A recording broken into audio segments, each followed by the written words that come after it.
Oh, hello there. I'm afraid I didn't see you. Come on in and have a seat. It's so nice to see you. My name's Host Eric, and I'm the host of Talking with Famous People, the internet television program that's all about things that Eric says and other comments and topics and such. But I had a need. I had an urgent need. And when I have an urgent need, you also need urgently to fulfill that urgent need. In this case, my urgent need was to recap. I say, Eric, are recaps ever really urgent? They seem non-urgent. Well, I'm not saying you're making no sense. It is true that typically recaps lack urgency. But part of the reason I felt that an urgent need to recap is I was struck by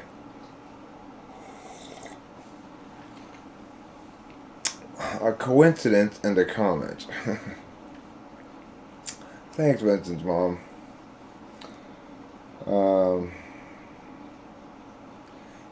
Like that last song I used in that video is not.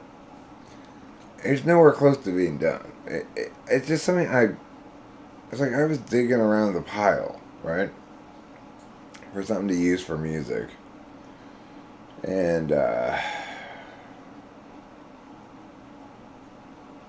really like that song. It's just it needs to. I probably needed to finish it more. It's kind of thrown together to just make it into the video real quick. But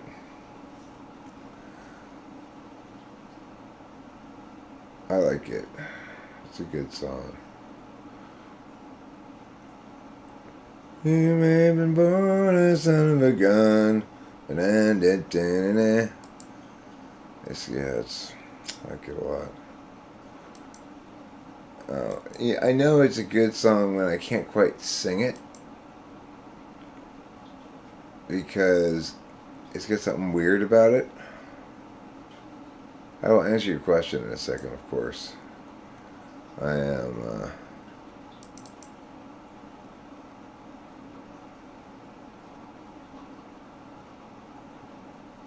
I call it Negbeg.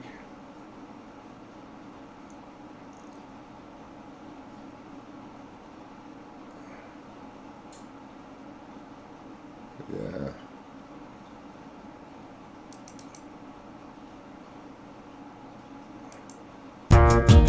To the underground with Angeline and Co. For a secret unattended door. Under blazing blue and tropical skies. Angeline is stuck with you. Can't stand other guys. They're running till the chase is done. Hide your loot and your tracks. You may have been born a son of a gun, but if you lie low, you might one day make it back. That's hooky as hell. That is hooky as hell. It's just in my pile of trash too. That's the thing. I've got such a huge pile of trash that whenever I need music, I just go through and there's a lot of good stuff in there, like that song that I just never quite figured out what to do with it, and so it just stayed there. But that's fucking hooky. Okay, so what happened in the comment was this. It's fine. I don't care. I just need to talk at the cameras. I was struck by Self-Help Lounge's comment. So, first of all, When I made that video the other day called um,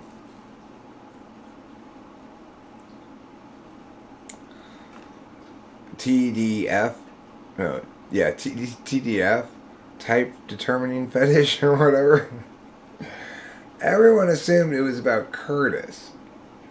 But, I didn't find out about Curtis's thing, or whatever it is. I hear about it until the last minute before I made that video. I did know about him when I made that video, but that video was almost entirely inspired not by Curtis at all, but by Pain in the Ass Alan.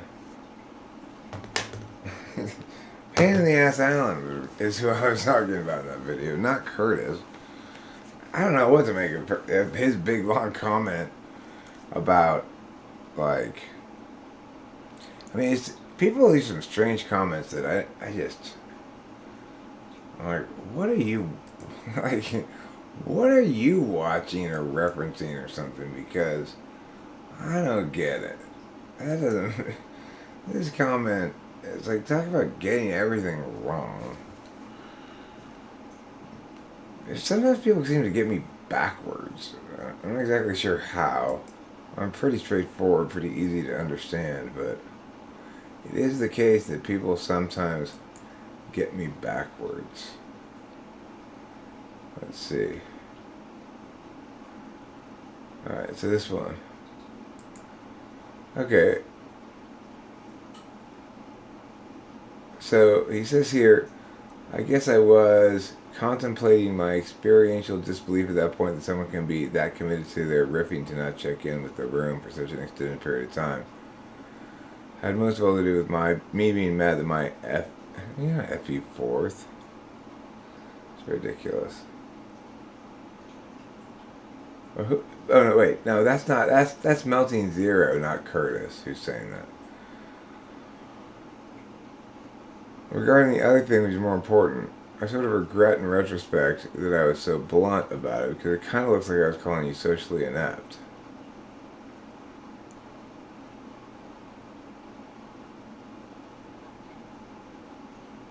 So,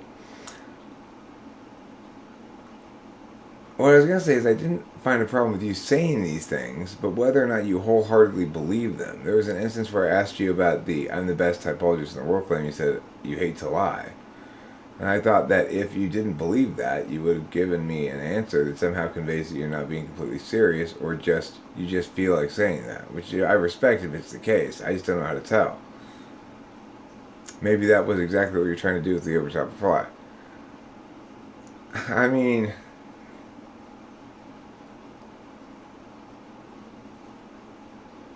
and then he says, now what you're saying here,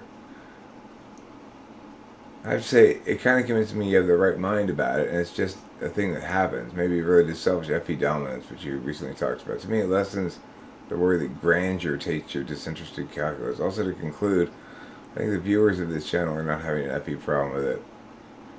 To everyone else than me, it seems it's already been self-evident that strong boasting is not to be taken seriously.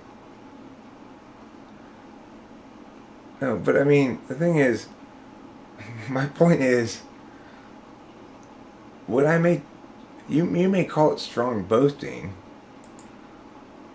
but it's like that's not what's happening at all. It's like I'm actually just saying what I actually believe. You know, I'm not when I'm what might sound like hyperbole, understandably, because, who says those things, right? I don't mean it hyperbolically at all. I mean it totally literally. And I completely, absolutely, 100% believe it. However, I understand also that other people are going to primarily take on an approach of skepticism to those kind of claims initially. It's completely understandable. The thing is, if Melting Zero has genuinely been listening to me and is actually a TI Dom, I wonder why there's not any evaluation of the actual arguments I'm making. Like, The thing is, it should be convincing to anybody that um, I mean, well, like, it should be obvious to anybody that's a TI down and thinking about it that I've cued in on some core elements and core realities about typology that people have been getting wrong consistently for forever, and that it was, in fact, broken and needed to be fixed, and I fixed it. I mean, it's not just me, but the point is, well, just like I said in the response to Melting Zero, um, what did I say in response? Let me look at my response.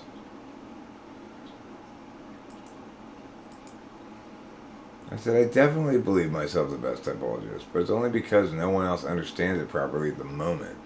Once people learn it in full from me, there's no reason why they can't be as good or better at it with practice. As I indicated before, it's a weird moment, a perfect storm of the right place, right time, right skills, right form, right guy.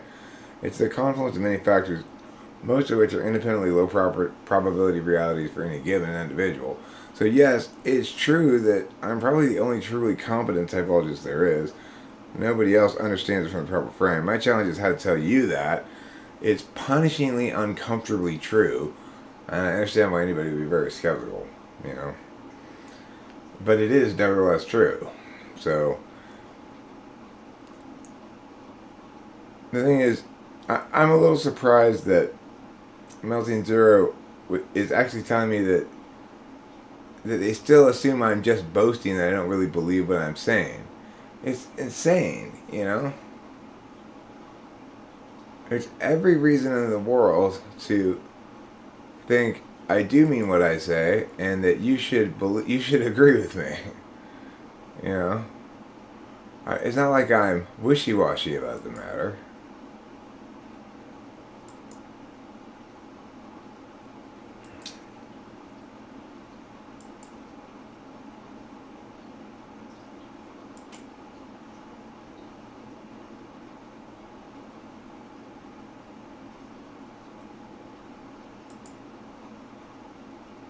Okay. So yeah, that's what I put down as my response. So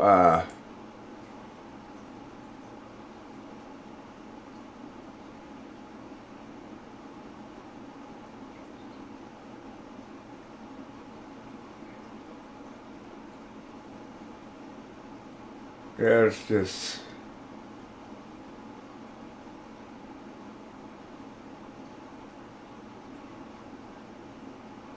Yeah, usually I remove his comments or just ignore him. He's a hate monkey. I mean, of course, it's regardless of whether you like that description, it's a terrible description. Daria Nardi and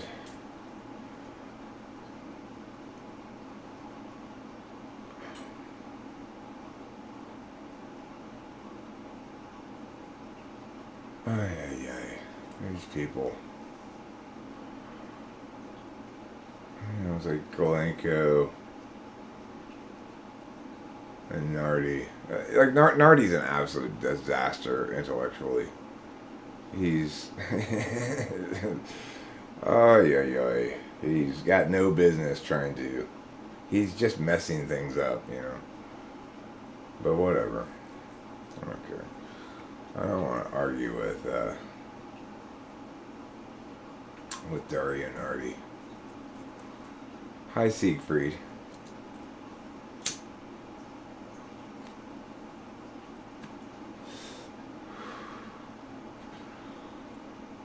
So I guess Self-Help Lounge is Curtis? Is that true? Yeah, I don't like him. I don't know what it is about him. I think he's an ENFP probably. There's something about him that makes me go, ew. Like, academics who who are afforded legitimacy on the grounds of their academic credentials, but aren't actually smart, they're kind of inherently offensive to me, you know?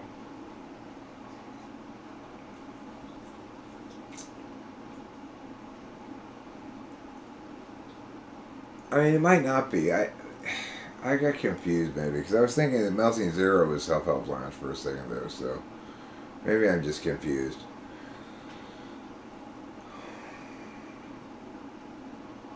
I mean, I think it's a good idea, right? But this is, it's like, he's a classic, Dario Nardi's pulling the classic move. He's doing important work that doesn't matter because he doesn't understand what he's measuring, right?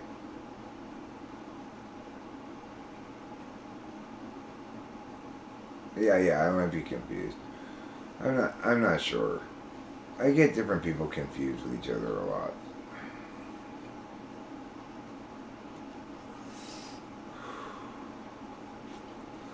You know, it's how is Nardi going to map cognitive functions if he doesn't have a, a solid place to stand in both halves of the equation? He only has one solid place to stand, which is he's going to have empirics, but he doesn't know what type they are.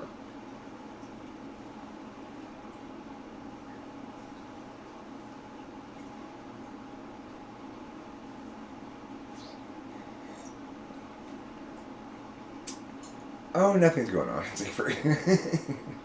Nothing. Pretty much nothing at all is going on. I just decided I would stress the urgency of me mewing about nothing. Because a lot of people don't realize how urgent this is. They think this isn't very urgent, but this is really urgent. It's critically important that you be here. And so many urgent matters are going to be discussed. We're going to discuss urges. We're going to discuss urgent. We're going to discuss urgency. And we're going to discuss It's just you are. So let's start with the topic of urges. We all have urges. For some, their urges are to eat food. For others, perhaps they have the urge to get a drink of water. Still others may have even different urges.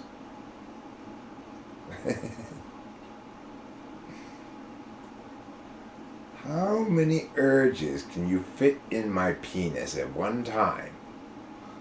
Trick question. The answer is only one. It only really gets one urge. Right? See, I don't think having to go pee is an example of my penis being urgent. It's more my bladder being urgent. You know? And is it really the case that every time you have an urge, you create an urgency? It would seem to follow logically that would be the case, but I don't think all of my urges are urgent. In fact, most of my urges probably aren't urgent. Siegfried, we all love eating kitten heads. Nobody's just going to dispute that. Naturally, they're best when freshest. Because, you know, what I always say is a lot of the flavor comes from the anguished meowings. Tastes like cruelty.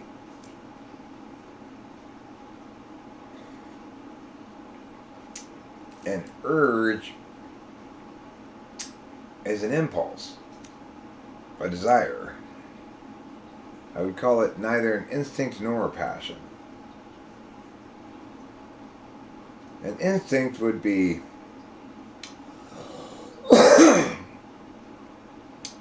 I guess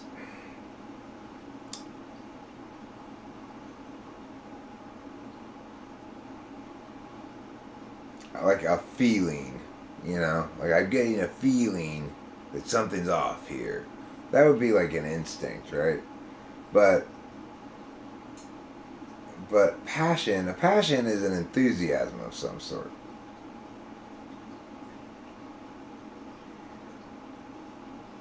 What if you don't desire your impulses? Well, I mean, then do you have the impulse to not do it? Because I think the impulse to do is the same thing as desiring. I have the impulse to do. Impulsive doer is a good name for a perfume, I think, or a racehorse. Impulsive doer.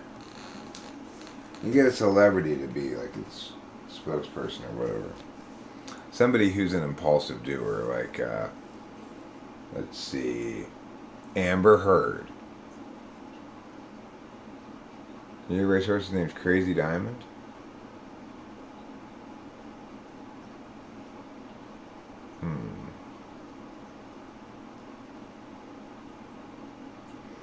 I think you should go with kitten neck bite marks. Siegfried. Kitten neck bite marks found the corner and the last teeth of the mile. Gets kitten neck bite marks.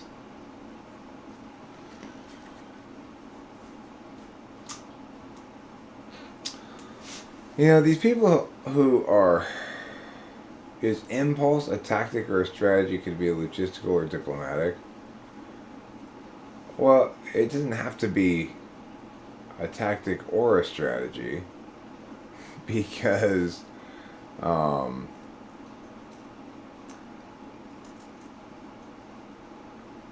mean, people aren't necessarily rational actors, right? So...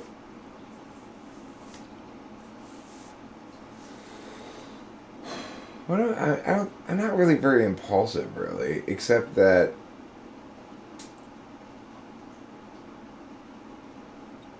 I mean, it's a weird word, right? Like, I don't like to plan ahead what I'm going to be doing. Like, I didn't know until I started the stream that I was going to actually stream. And then the reason I wanted to stream, one of the things I wanted to talk about, I forgot about it as soon as I started streaming. Like, I can't remember what it is. But regardless, but it's not exactly that I'm impulsive. It's that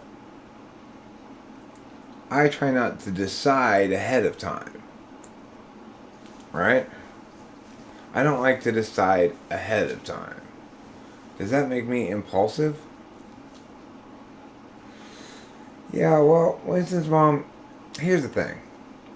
This is one of the problems that psychology has in general. It is true that people have executive functions.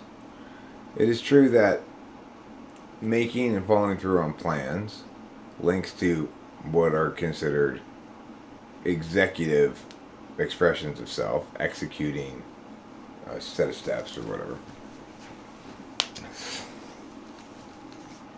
However,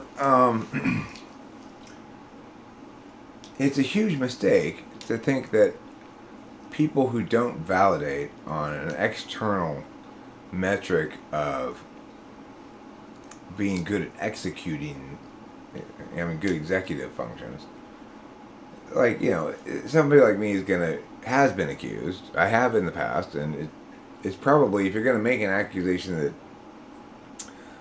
you might be able to make stick as far as pathologizing me goes, saying I have an executive function disorder is a good strategy to use. Of course, it's completely bullshit, right? And the reason it's so bullshit is because there's nothing inherently illegitimate about not wanting to decide ahead of time. And if you put it that way, like, The reason people accept this notion at all is because they've been and continue to be bamboozled. So the person who successfully jumps through hoops and accomplishes their goals and so forth is not using a better strategy or configuration to attaining under the prime directive than I am. It's just they're just using one that's more societally accepted. In reality, if Eric had his way, then it would be called, I don't actually want to do this, but it's like if it were the other way around, then what they would have would be called a, like you might call ontological rigidity syndrome or something, where they're unable to adapt on the fly, and they don't get what matters, and a bunch of other things, right? But I don't pathologize them like that. So the thing is, yes, Big Five calls it conscientiousness.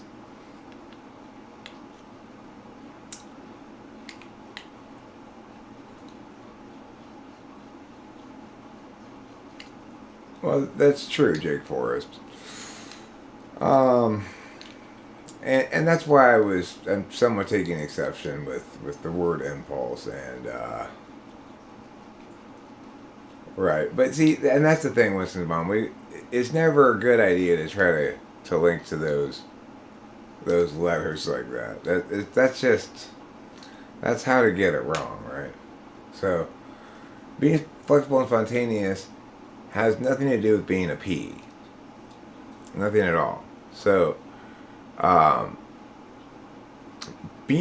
no person has as any intentional manner perceiver, right? Perceiver's a category name that we give to types with perceiving functions first. And MBTI doesn't even get that right. So the thing is, different perceiving types can be very, very different from each other. And it's incorrect and silly to try to say perceiving types are like this, judging types are like this. No, it doesn't. It doesn't work like that. It's true that it's true of me. Okay, so I am flexible and spontaneous, and I'm also a perceiving type. But that's not true for every perceiving type at all. I mean, remember, ISTJs are perceiving types, but they're not flexible and spontaneous particularly. So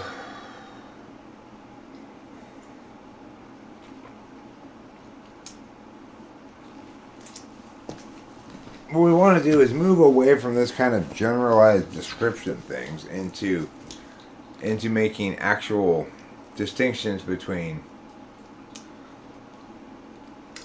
ways of paying attention. It's like, basically, we can toss out the window anything that, any fruit grown from a garden that hasn't done the framework properly, because that's what matters, right? It's like, if you don't do the framework properly, you might get some things right, and you might get some things wrong. You might type some people right, you might type some people wrong. You might have some but the thing is, no matter what work you're doing, you're being misleading. So when you read a book that talks about temperaments, it's misleading you. Because, of course, there is only one correct way to understand how attentional manners link to personality. And it's true that we can describe certain people as conscientious, for example, and it's true that certain personality types will be more likely to score in the range of conscientious or whatever. But the problem is, if we think about people as having attributes like conscientiousness, and we try to draw linkages between the two, then we're affording only one of these explanations has legitimacy. The rest of them have no legitimacy. unfortunately, explaining is zero sum, like a sports game. One explanation wins, and all the rest are wrong. That's just how it goes. So, and it's extra a million times more true to cognitive functions than anywhere else. In most areas of study, things are further along than they are with cognitive functions. In almost everything that you're trying to study, you can read a lot of sources and that are good sources, and maybe get a lot of different good pieces of information from different sources. If you're getting information about cognitive functions anywhere but from me, you're basically being misled and confused by that information.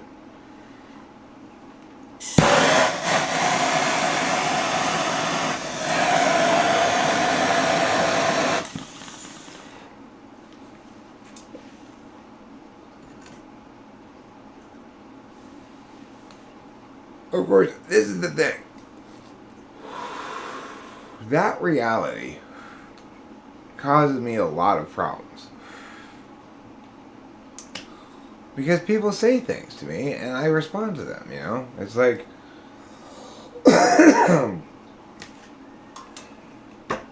and unfortunately, if I want to answer questions or address things at all in any meaningful way, that's the situation we're in. It's like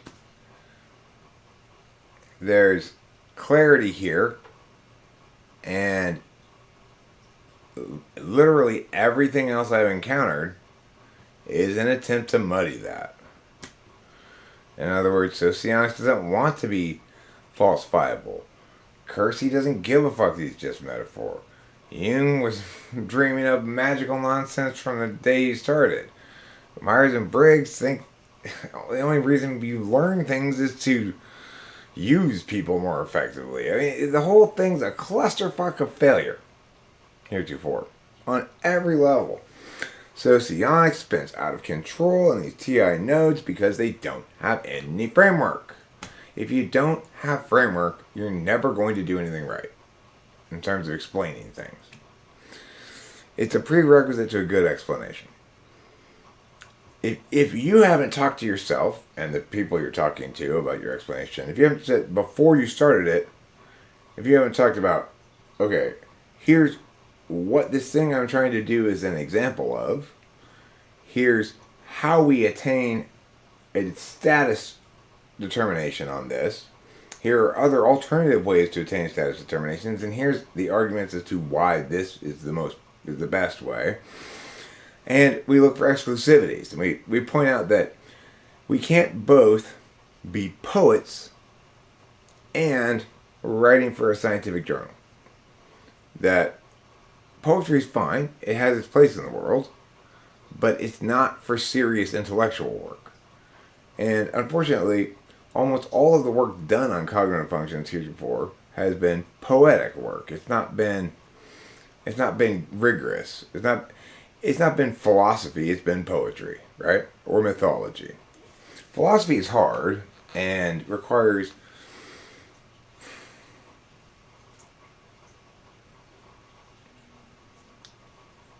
even for the best philosophers, that what they all needed really was debate. And so it's like you can name your philosopher, I can fucking pants them in a second. Because, why? None of them did framework. If you don't do framework, you're going to get pantsed. Or some of them did what they thought was framework, but all it was definitions. I mean, lots of philosophers do that, right? They throw in a shit ton of definitions.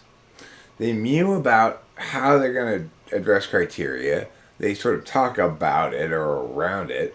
But there's no sense of... I mean, the people who write philosophy are the most disinterested types in general, the least close to their own epistemologies, so it makes sense that they would ignore themselves and think that they're doing the best job when they don't include themselves in the work that they're doing. But as a consequence, because they're not viewing themselves as a huge and massively significant source of information about the way the world works, they're starting off looking in the wrong direction. You know?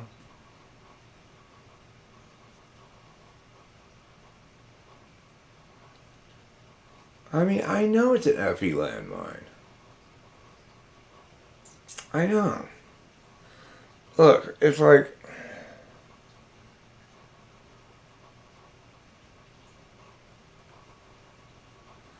I mean, I used to, there was a time when I prioritized false modesty. I mean, there was a time when it wasn't false also. I used to hate myself a lot, like most of the time, right? So, um, it wasn't even false modesty. I just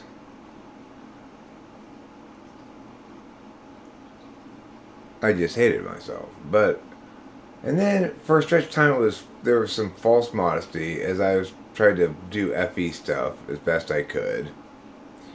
But the thing is, false modesty is a dangerous temptress for me.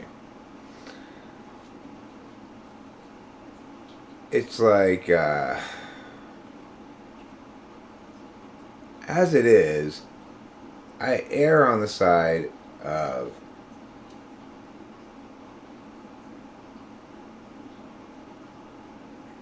undervaluing myself, a bunch of other stuff like that, you know.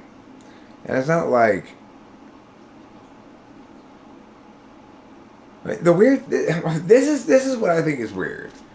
Although I guess it's not that weird. I can kind of understand it, but it still seems weird to me. Like, go ahead and either attack the FE thing, okay. That's bad FE. If you attack the FE thing, you're basically conceding you might be right, but it doesn't matter. Okay, so you're playing what matters card, right?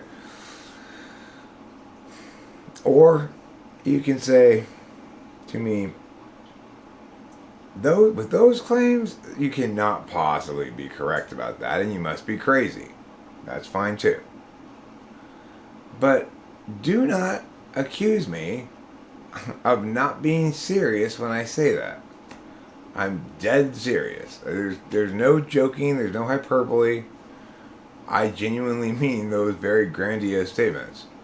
And it's not because I'm so in love with myself that I want to just pat myself on the back all the time. It's that the circumstances end up requiring me to address that question a lot, you know? Like, well, why you, Eric? Because, I mean, the thing is, I'm the only one who's not playing around with everybody else. Like, I mean, playing along is what I meant to say. I'm the only one who's not playing along. Everybody else in the typology community, as far as I can tell, is mostly interested in saying nothing and collaborating. So, now granted, that's here on YouTube.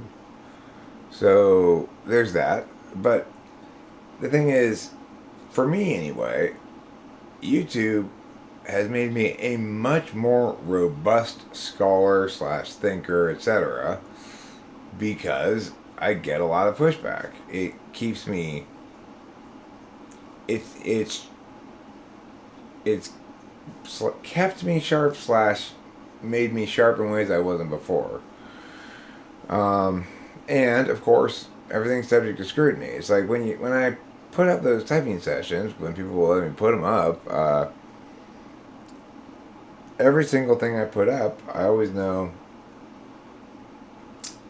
if somebody wants to, they can always scour through them and try to find contradictions to what I'm saying. So I better make sure I'm doing a good job, you know.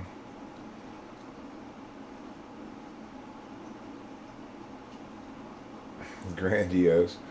The thing is, I'm not grandiose. That's the thing to remember. It's not like I'm going about the world being grandiose. I in no way, shape, or form am displaying like wealth or power or gaudiness. I I don't, you know, I go places and if anything, I'm deferential to let other people go in front of me and stuff. It's, FE third. I'd rather be the one who buys lunch than has lunch bought for him. But the thing is, the only time anybody considers me grandiose or says I'm making grandiose claims or says I'm so full of myself or etc. is when usually I'm either asked or positioned in such a way that I need to address the truth, which is, well, the truth is you can't get reliable information other places about this particular topic. And I know it sounds crazy, but it's a matter of this moment in time and the fact that nobody figured it out before. Look, the reality that we all should agree on is this. Prior to Eric,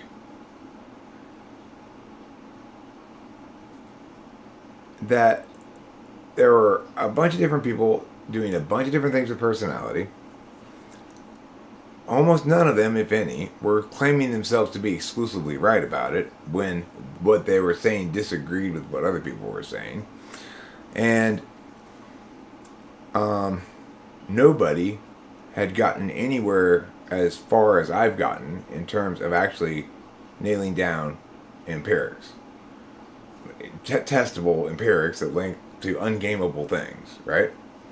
So, in fact, not only did nobody gotten anywhere close to that in typology, they don't even get close to that in psychology in general.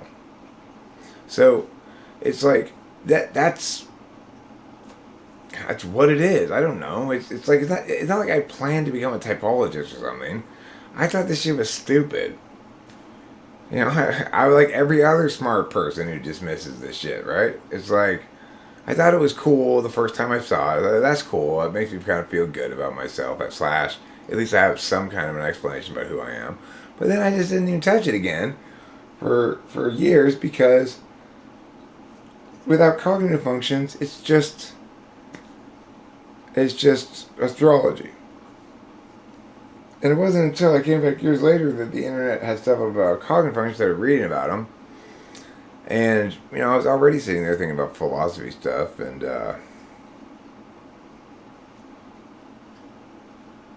I just started to do the kind of work that one does when one's habituated to doing that kind of stuff. Which is, I didn't figure it out at first. I tried to. And I got quite a ways into a model of it, and it fell apart. It was wrong. And I had to scrap it. Then I got a little ways into another one. It was also wrong, and I had to scrap it. I tried to put together understanding of subtypes. I couldn't figure anything out that made any sense, And eventually, I came to understand what we were looking at here, because that's what God made me to do, is understand and explain things like this, and everything else is just about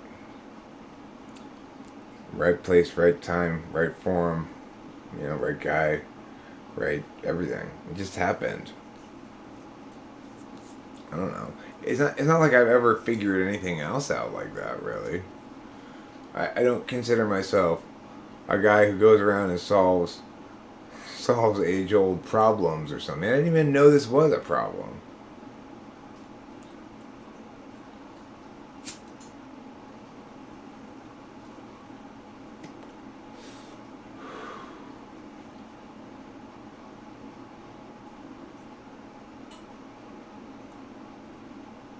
Well, look, the thing is, not false modesty is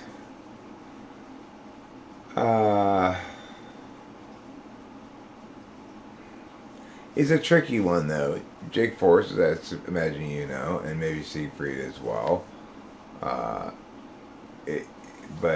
maybe Winston's mom, I don't know. But it's tricky because, at least with my tool function and Jake Forrest's tool function, we assume that bias is an enemy, so much so that we're likely to be biased against ourselves in order to counterbalance a bias in us that doesn't exist. So, in that regard, it's this whole like, well, we don't really know who we are thing, so we're not sure if the modesty is false or not until we are sure that it's false, and then we're not quite sure what that means even. It's like, people think I'm full of myself, quote unquote. I'm full of what I'm doing. You know, I don't have time to be full of myself. I'm busy doing fun things. You know, there's nothing fun about sitting around thinking about how great you are. And there's nothing fun about talking about these kind of things either for me at all, because, you know, it's putting me at a disadvantage dealing with this FE, dealing with things on FE level. It shouldn't be about me anyway. But I elicit a lot of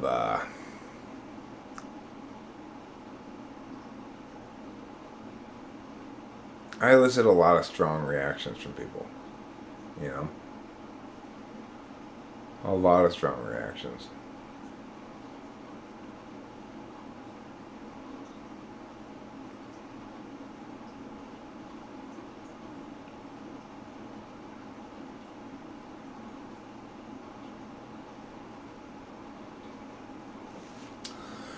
Well, I mean, and I don't disagree with that, Jake Forrest. The thing is, I get that ideally that's not the topic of conversation.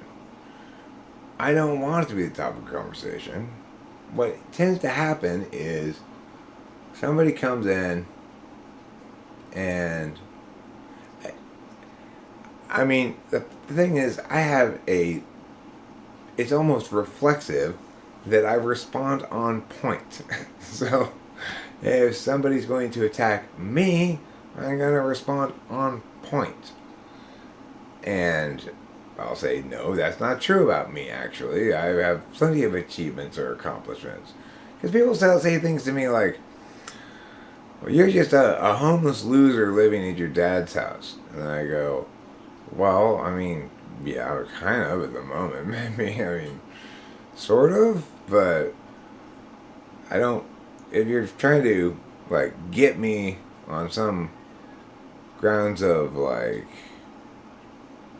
I'm just wasted my life or something, then you just don't know me at all. I had a regular life for most of my life, working and raising a family, raising a daughter, you know, being married, all that stuff. Going to school meetings and shit like that. You know, I did all that stuff. I'm done with that stuff already. I'm here. I'm queer. I don't want any more bears, and I'm super spoiled about it. So, we're just all just kind of made do with that, I guess. No, I mean, it's like, the bottom line is, people want you to feel bad about yourself sometimes, and they are banging their head against the wrong wall. It's projection. People know that if they spoke the way you did, for them that would in fact be grandiose or arrogant or whatever. My toes are fine. Everything's fine. I didn't push it too hard. I'm wimpy, so like when I got my toes in there, they go in there fine, but it like the little bars of the of the fence pushed into my toe and made it, and it was like ow ow ow ow ow ow ow. So I didn't. You can see I spent a good 35 seconds trying to get over that fence, and I said no. No. This is what you get for not bringing the right things with you like gloves and shoes or something else. But see, that's the other thing is like that is see that's the thing that I when those people say those things on those survival shows about like, you know, I've never quit anything in my life. I'm not gonna quit this. Oh well, if I were to go out to the wilderness and say I quit most things in my life, so I'm probably gonna quit this too. But you never know. Sometimes I get a bug up my ass and I don't quit. Hard to say.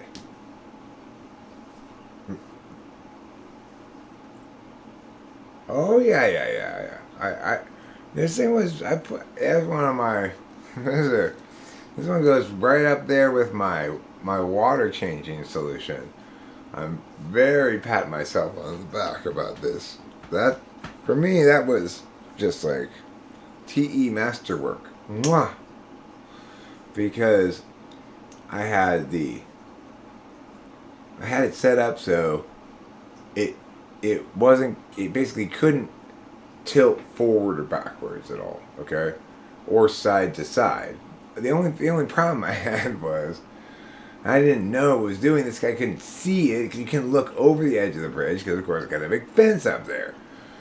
You know, but it was spinning around like this the whole time, right? So it wasn't tilting. I had it successfully engineered so that it wasn't going to tilt forward, it wasn't going to tilt backwards, it wasn't going to tilt to either side.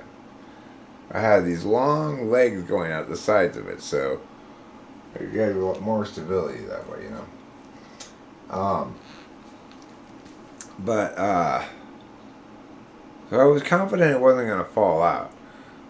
What almost happened, if you saw it in the video, is I couldn't see this until I saw it on the footage, and I was like, oh my God, Eric, you just almost knocked Mindy, you almost killed Mindy. Well, I mean, she might survive that fall. She's a trooper. I don't know if I'd survive having to go down there and find her. That sounds like a real pain in the ass.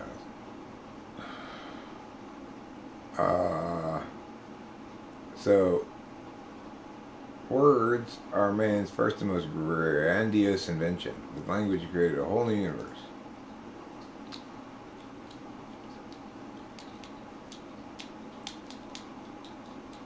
I get it in the form of people telling me you're too perfectionist or too hard on myself. I'm like, no, I'm just passionate about discovering yourself.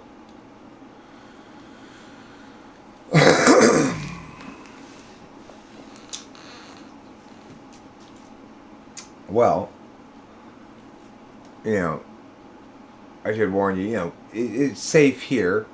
I'm not going to take advantage of this, but I should just let you know. If you let other people know that you're as yet undiscovered, they may try to discover you and claim you for the King of Spain. This happens fairly frequently to undiscovered places. So I wouldn't go around telling people that. You might find yourself one day with a flag planted in your ass and a bunch of Spaniards living on your face. You don't want that. Rachel Helen, you don't want that. My TESE gets masterfully activated whenever I forget my keys and have to break into my house, and I need a 3-hour nap to recover. I have, and I do not know how I managed to do this, because at this point it's a joke. It's like, it's a joke, but I am not joking, and there's nothing purposeful about it at all. I've got to take with me, when I leave the house, certain things. Okay? My wallet, my keys, my cigarettes, a lighter, a knife, my phone. Those are the bare minimum, okay? Sunglasses sometimes, whatever. And, okay, it almost never happens that when Rachel and I go to leave, that I make it to the car. It's usually like, oh, I forgot my phone. Hold on. Now, that's if I'm lucky, right?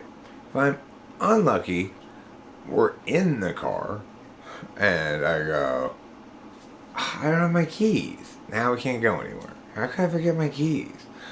Forget the keys.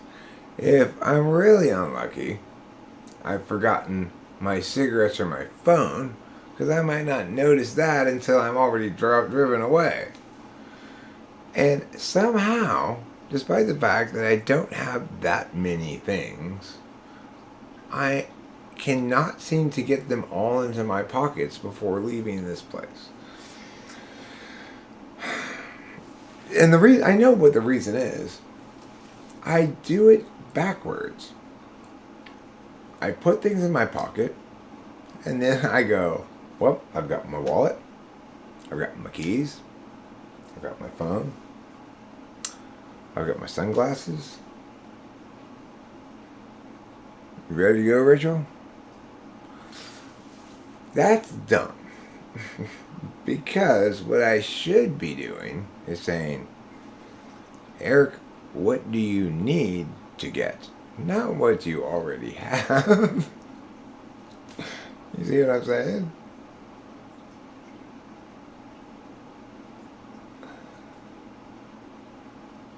I do go to places loaded a lot, Secret, but that has nothing to do with what I'm carrying.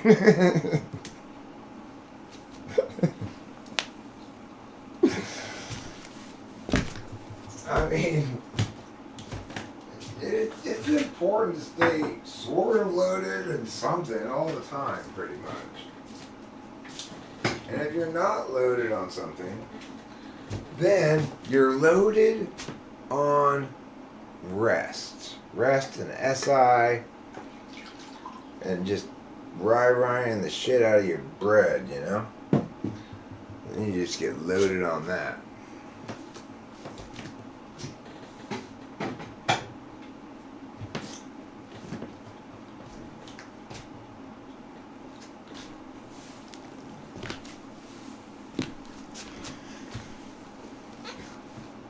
Together we can get loaded. Mr. Potato Head doesn't exist as an entity, okay? Mr. Potato Head is just like, it's like a thrift store for everybody else. Okay, so, because it's important for, say, well, you know, Tiffany's a big believer in the law of finders keepers, and she likes different things in there. She likes their big hats that they have. They're big for her, you know. She likes their glasses, and she says she found, this is why I'm talking about being undiscovered, Rachel, if you're still here, is Tiffany, if you let Tiffany know you're undiscovered still, she might find you and then, hi, find those covers. They're mine now. Oh my God, I catch and make this apart. You have a checklist. I mean, no sweet potatoes are allowed, okay? No sweet potatoes, no yams, no yeet potatoes, and no swams. And that's just fair.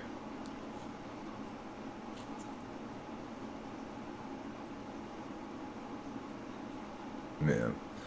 Well, Jake Forrest, that's partially because I got too many projects going on right now. I just have too much stuff going on. And I also end up creating new projects to, like, working on, you know, returning to things. But the main issue is this. What I've learned is that when I do storyline ones, which involve the characters and stuff,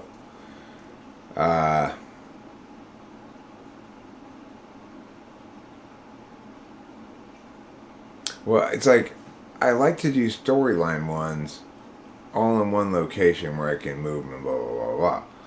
But when I do those, they don't typically do well because it's so thumbnail driven. So it's kind of tricky. I'm trying to figure it out, and right now I've been working my ass off, frankly. Although whether it's work or plurk, I don't know.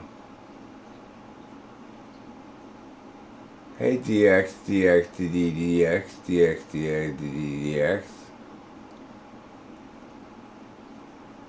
Necessary violence. That's pretty tough sounding. You left my class to watch TWFP. Hooray! I'm sure your class was boring anyway. I'm gonna put more creamer in my coffee. What was the teacher trying to tell you?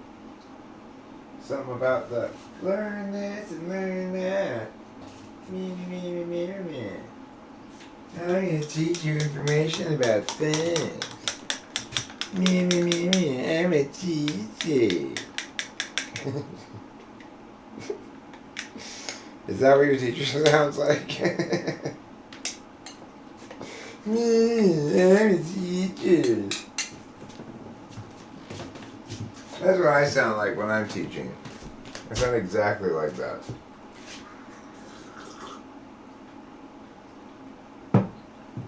Okay, I have to pee. I mean, the thing is, I have a whole huge, bunch of storylines for Minnie's Club worked out and everything in my head. But,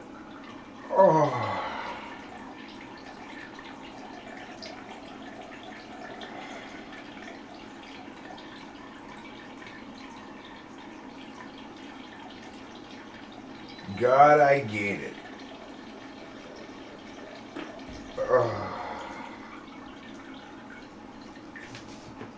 Here you go, Trouble. Out you go.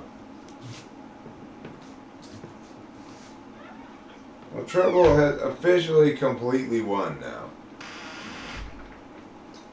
He's just completely won. Trouble was sleeping inside on this green chair that PB normally sleeps on. I keep telling Rachel, no.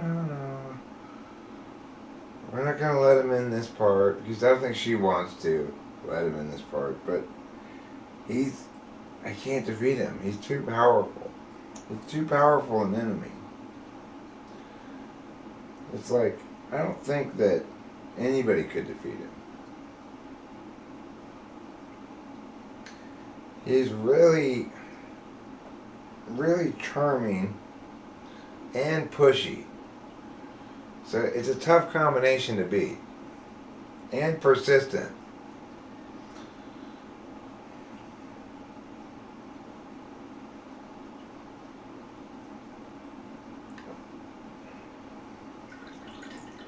And he's so much more personable and sociable than our cat. Not that I really am looking for that from him, but I'm adjusting. He's getting me to change my perspective on him, because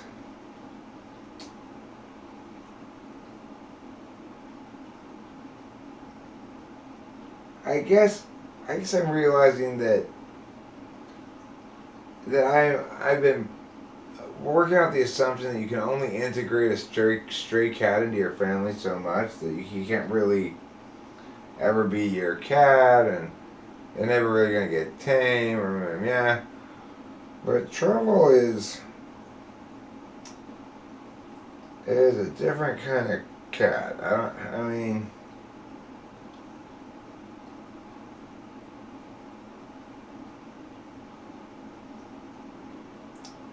He's really become very friendly. Despite the fact that I don't think he was ever really socialized as a kitten or anything. But with people, I mean, probably with other cats, but anyway, he's a cool guy. I just can't help but applaud his general audacity. He's like, at this point, even if I try like use my foot to push him out of the way, he just pushes straight through my foot.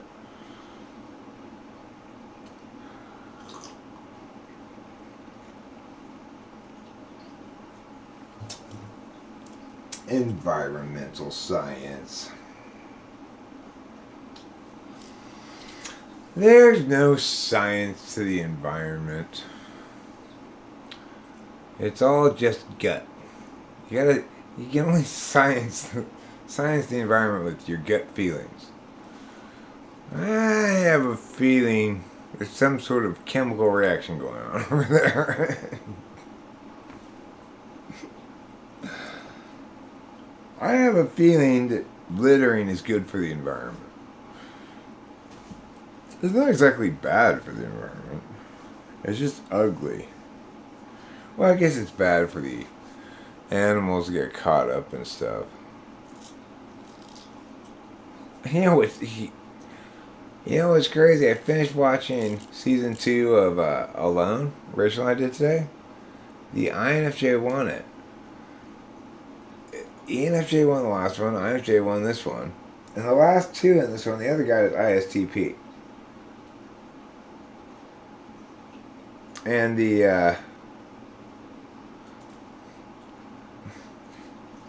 INFJ won despite his poor TE. And it's not like watching it you're like, well, how could that be INFJ? How could he survive? His polar TE or whatever. You could see the polar TE easily enough. His TE was terrible. He didn't even know what he was doing when he got there, basically. He didn't come into this thing as like a wilderness survival guy. He said he'd never been in the woods by himself before. He'd always been with people before. And he said, it's weird. I was always terrible at fishing. I've never been able to catch fish before. But the reason he was able to catch them, and the reason he won the whole thing, is because everybody else on this show, they all had fancy stuff. Okay? So it's like, you're allowed to bring 10 items. And the INFJ brought a gill net too. So, okay. This is what happened with the INFJ's gill net. He bought a commercial one, but it was made for most places, and the fish where he was surfing, or where he was using the gill net, were too big for this gill net. It was for like trout, maybe at biggest. They were pretty small holes. But in a classic INFJ TE polar move, even though, obviously, all you had to do to make it bigger was to cut a few strings so you get double holes, I just cut a string there, cut a string here. You'll get some more bigger holes in it. This didn't occur to him. So he had found some rope on the beach, and he said, fine, I'm going to make my own gill net with bigger holes. And he spent a little while working on that. He's like, and then the show just never mentioned it again, right? It's like, let's say he's starting a blanket, right? He's imagining himself building a blanket, and he gets to the beginning of a scarf, and he goes, okay, fuck this noise. So he's having problems catching things because his net's not working, and he can't build a new net. But he is smart. He says, okay, well, I'm going to fish like this. This was his plan anyway, all along, I guess, is to do this kind of fishing, which is, he found a stick and tied fishing line to it, a piece of fishing line that's not that long with a hook on the end of it, and it stood on the rock with a stick and went like this, you know. And he caught more fish than anybody because everybody else was trying to use all these fancy techniques, right? But he's just got a stick and a piece of string on the end of it. In fact, he figured out how to pick up the crabs, and he didn't even need to have a hook. As long as he had the bait affixed properly to the end of something, the crabs, once they get a good grab on it, they'll continue holding it as you pull them out of the water. And so he was eating better than anybody. And, like, meanwhile, this Spanish guy, he spent all of this time building his kayak that he was so excited about. He spent all this time talking about his kayak. He never got a goddamn thing with that kayak. Now, one thing. He's like, oh, I'm going to get a kayak, though. I'm going to go over there to where the salmon are. And I'm going to, when I get over there, I'll see the salmon run. I'll have lots of salmon to eat. But it took him longer than expected to make his kayak. And then he didn't, it wasn't like, it was a kayak skeleton with a tarp over it for its skin. But then that was very easily tearable.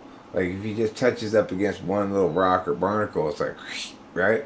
So then he started getting water around his feet, and he ended up tapping out with no food because he made a kayak to get himself food, and instead he just made to get himself a bunch of cold boat rides. It was like, okay.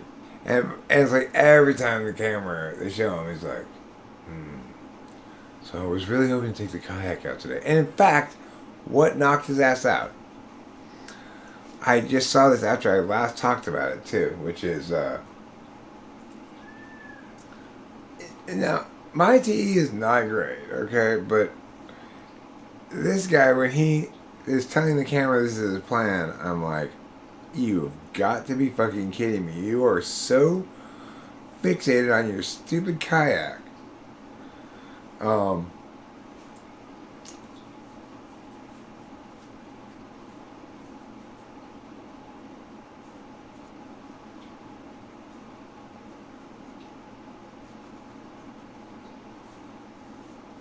I don't know what to make of that thing.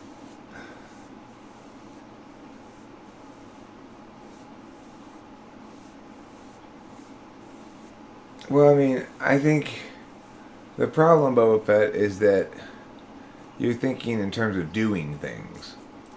So, it's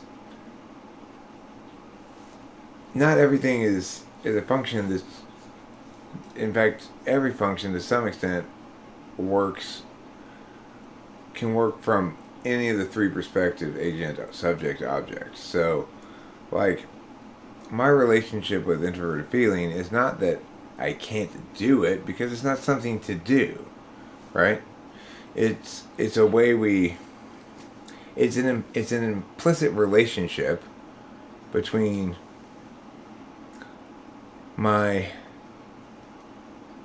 it's implied by the fact that I go through life looking to parse things via language.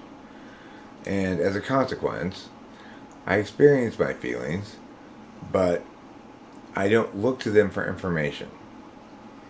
And it's not any kind of a disability, except from a third party's perspective.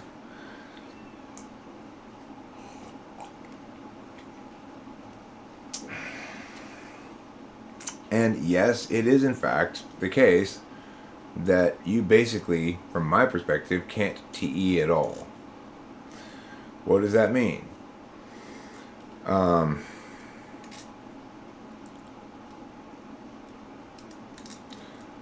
What did Rachel say? I cut this bit of the video out, what she said.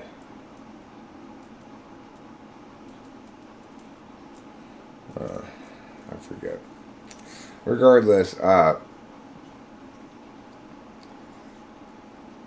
it doesn't mean the problem with the way people talk about TE is they think that outcomes tell us about TE. So that INFJ is bad TE. If he had bad TE, he wouldn't have won that survival show, right? Wrong. Because TE is the process, the intentional process of figuring out the logic of something or some system that has its own logic. So he didn't need to do that. What that INFJ did was he had researched the best way to start a fire on Vancouver Island. He had watched the show the year before. He had, and he had a very simple plan, which was ultimately he just pulled crabs and fish out the whole time with his stick with a string on it. So it's like everybody else was being complicated. He was not being complicated because when he tried, he failed utterly. Like when he tried to make his gill net with bigger holes, or when he tried to boil, he was really thirsty, brought a pot of water back, and then he just haphazardly shoves it in the fire because he's not paying attention to the logic of this very specific thing, a system called boiling water on a campfire. It has its own very specific logic to it, and you know, it's just not how INFJs intentionally roll. That doesn't mean they don't have some access to things that we associate with TE all the time. Like, they have an absolute value utility, and they may not express it much verbally, but that's because it plays as telling other people that you want them to be useful in your mind, you know? INFJs really want to feel useful and be useful. But, I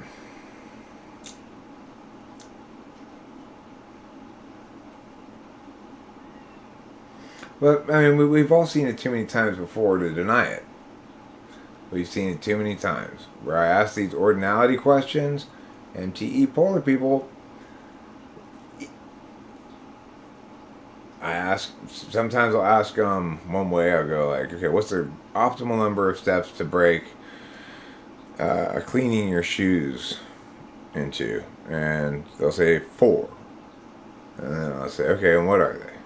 Well, first you gotta decide which shoes you're gonna clean, and then you gotta get them from the closet, and I guess you go find I guess you get like some soap probably, and then you get a small towel, maybe just paper towels, I guess, and then you probably go to I guess outside so you don't get dirty things.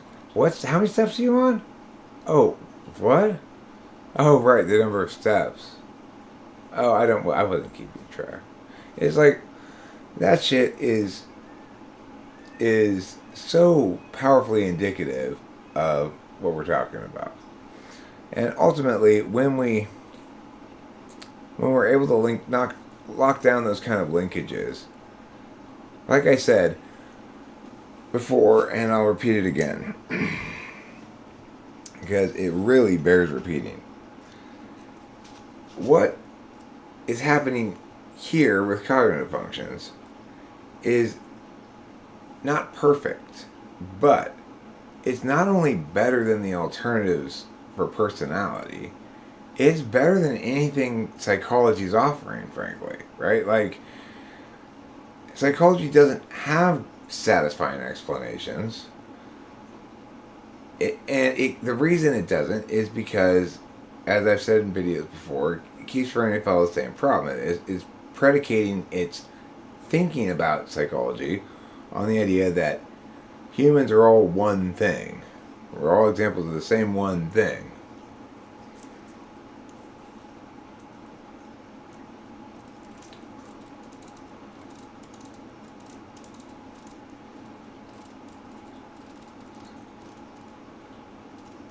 Well, Jake Forrest I guess I should probably let everybody know this as well. Justin Timberlake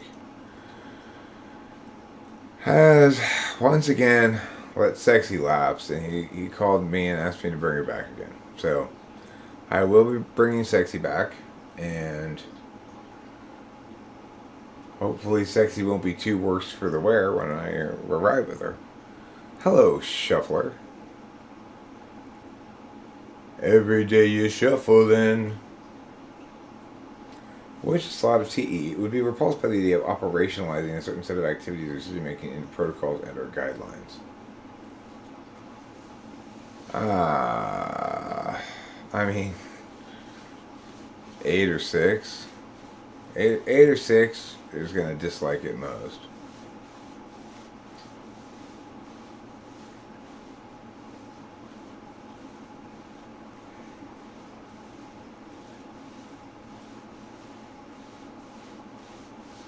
Yeah. 6 doesn't like it because, well, I mean, like, it's more like, if somebody's gonna have to do that, I'll make the fucking thing, okay? Just, you're gonna do it wrong. I don't want to follow your instructions. I don't want to give you instructions either, but given the choice, I'll give you instructions rather than follow yours.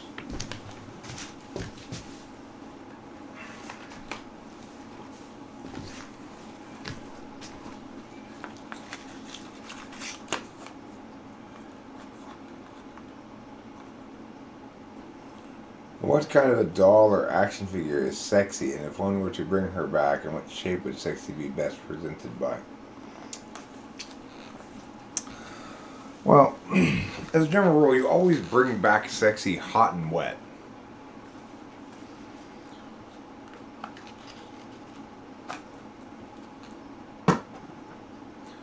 By which I mean straight from the sauna, you know. Straight from the sauna. Straight from the sauna and onto my llama. What's that naked lady doing on the front yard, Dad? Well, she's straight from the sauna and onto my llama. Boom. That doesn't answer my question. That's true. You noticed. Good. I'm proud of you. That still does not answer my question. That's the great crime of all time. That's the worst crime of all time, right? The crime called not answering my question. Oh, I'll say to them, I'll be like, you scoundrel. You did not answer my question. How dare you? I really don't like it when people don't answer my questions. I hate it. It makes me very go when people try to answer a different question and it's like a horse, okay, Winston's mom. You ride a horse hot and you bring it back wet. Well, same with sexy.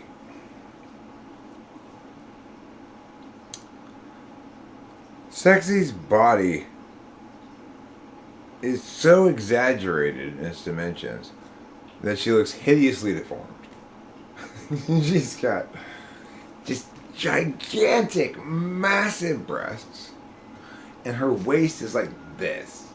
And then she's got huge hips and this gargantuan ass. And then she's got a thigh gap and little spindly legs. And her facial expression permanently says, what?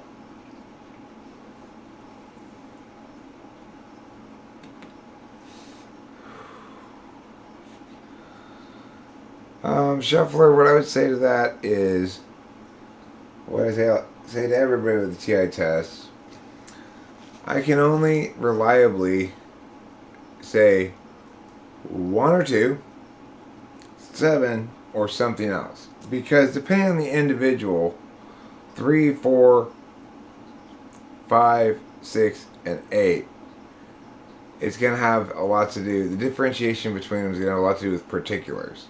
So, INTJs are more likely to be in a field where they encounter more TI, I think. But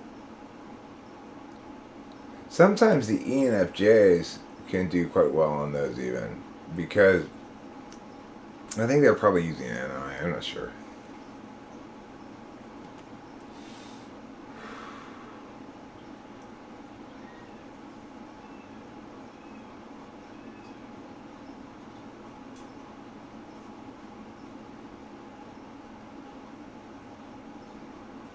I'm an ENFP. What does that say about me? Since I'm 7 slot TI, that means I have no capacity for logical thinking.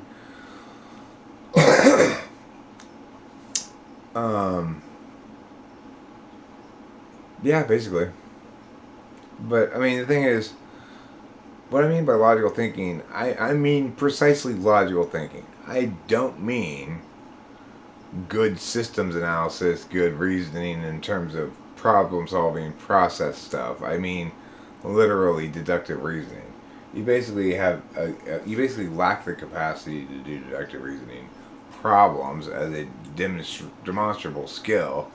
It's not the same thing as a cognitive function, because it's like being an FI tool means you do have the other deliberative function. TI is your absolute value, and that expresses mostly as a value of fairness more than as a way of parsing things, So, I had a debate coach, assistant debate coach who was an ENFP.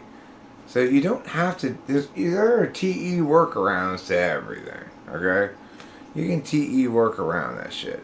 And the difference between TI, like when I had an ENFP debate coach, he was much more modular about the whole thing than I would have ever been.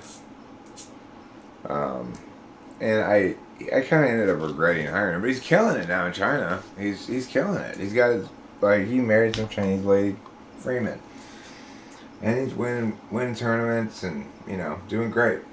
But it's very modular.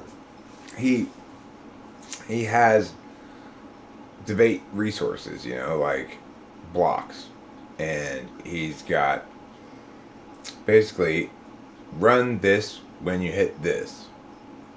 He doesn't necessarily parse out any of the arguments. He just reads the blocks and knows what blocks go with what things and stuff like that. But regardless, ENFPs are smart. They're just TI polar.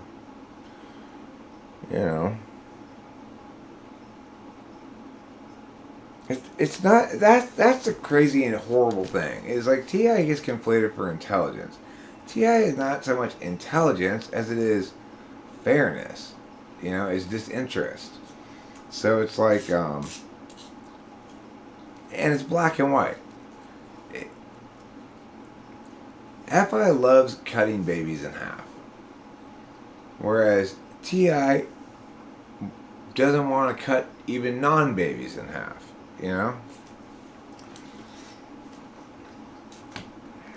Oh, Russell Brand. Oh, Russell Brand.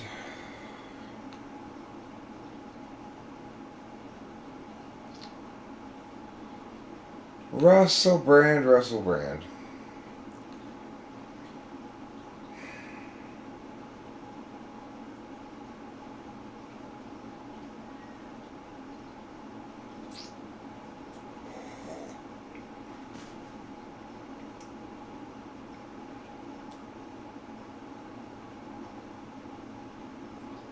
But do you see how that's weird to me? That the person wants me to reassure them that I'm just boasting or not really serious when I say these things, right? I find it weird because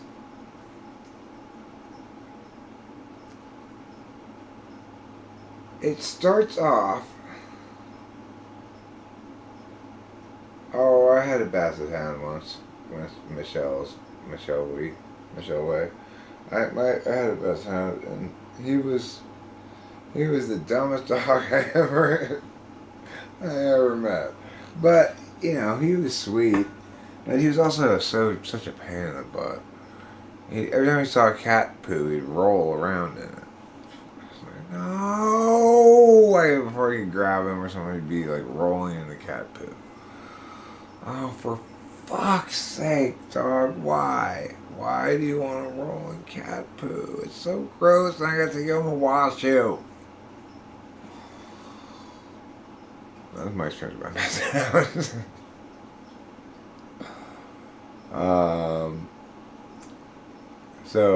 Anyway. What was I talking about? Oh, yeah. Because what's implicit in that comment is my heuristic is going to be determinant here.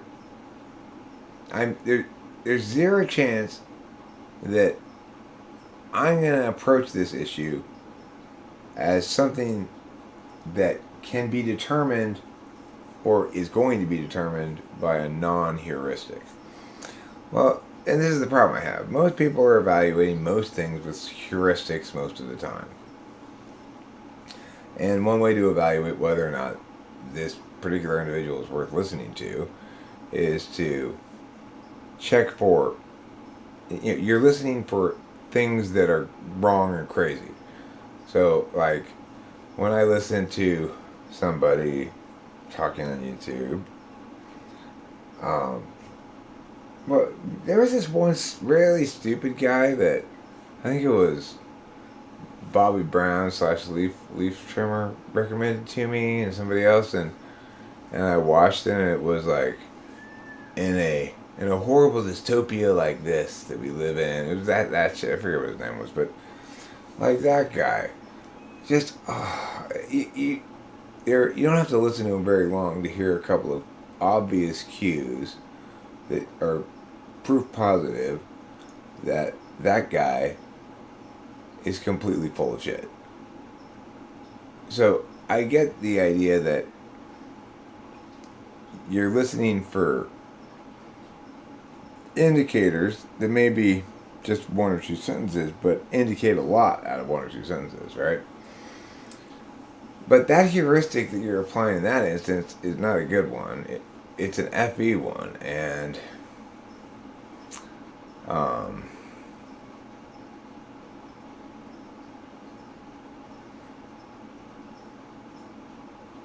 the thing is, if I were making those kind of big claims about society, people would have a good cause to say, okay, that guy doesn't know what he's talking about. But I'm doing the opposite of that, right? I'm saying, like, no, what that stuff is all mythology that's bad, and this is what real political reasoning looks like, etc. So, everybody who's critiquing me about making grandiose statements and how, I'm not saying there's a lot of people that are or whatever, but, and how it makes me less credible, themselves makes equivalently overreaching statements, but about the world. The thing is, I don't like making statements about myself one way, like, anyway. It's like, I don't want to go into that. It's not relevant, right? But it becomes relevant when people challenge me on those kind of grounds.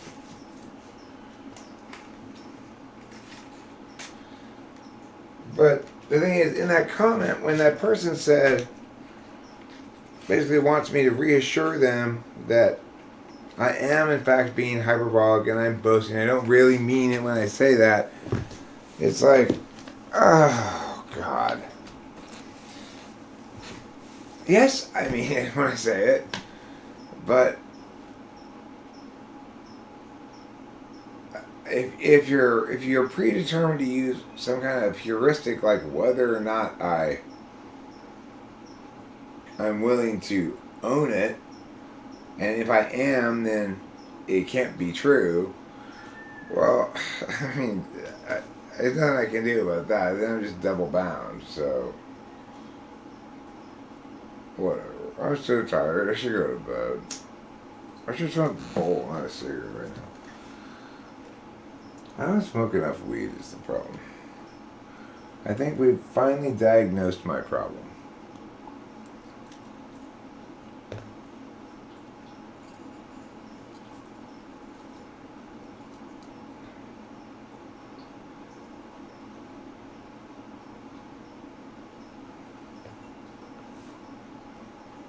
Yeah, well, the point is, I am susceptible and do deserve a certain amount of FE critique, and I'm also susceptible to it intentionally in the sense that I generally don't defend myself when attacked on FE grounds.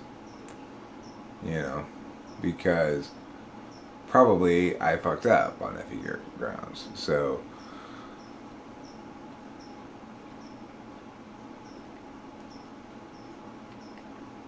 it's like critiques come in a few different ways. Sometimes almost never do people come in and critique it actually in a legitimate way with TI, right? People come in and say, your TI can't parse out NI. People come in and say, your TI can't tell you about my SI. People come in and say, your TI is too black and white for my FI. Or people come in and say, you're awkward and FE bad because you think too highly of yourself. People with FI come in and say, like, you just want to be right. You just can't stand being wrong. You just don't want to lose. A bunch of other projecting their own FI shit onto me.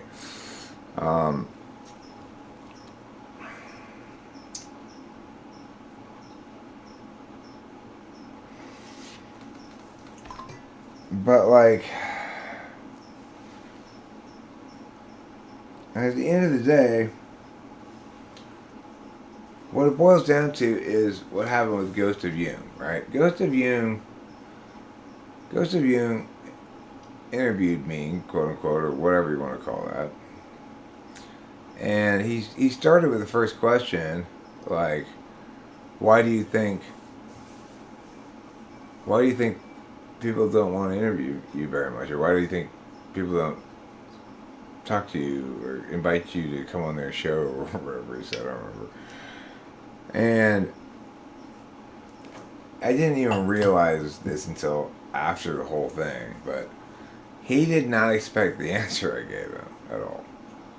Which was, well, because I make them feel threatened, Because it's like I'm going to expose their own lack of expertise every single time when it comes to cognitive functions. And I didn't really get the fact that that guy is like a MBTI certified whatever. I don't really look into people or anything. I didn't piece it together until afterwards. Like, oh, like, you are a typologist, and you expected probably to get some ground with that question that I'm not sure where you're going with it, but unfortunately when you ask me questions, I tend to just tell you the correct answer to them. So if I know the correct answer, even if I don't, I tell you the correct answer, which is I don't know.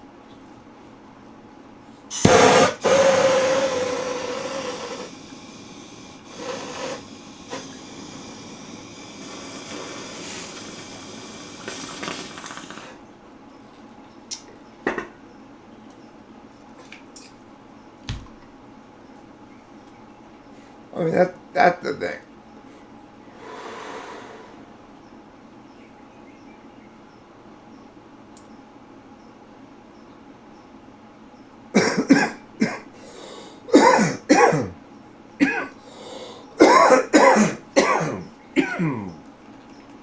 typologist worth listening to sometimes says, I don't know.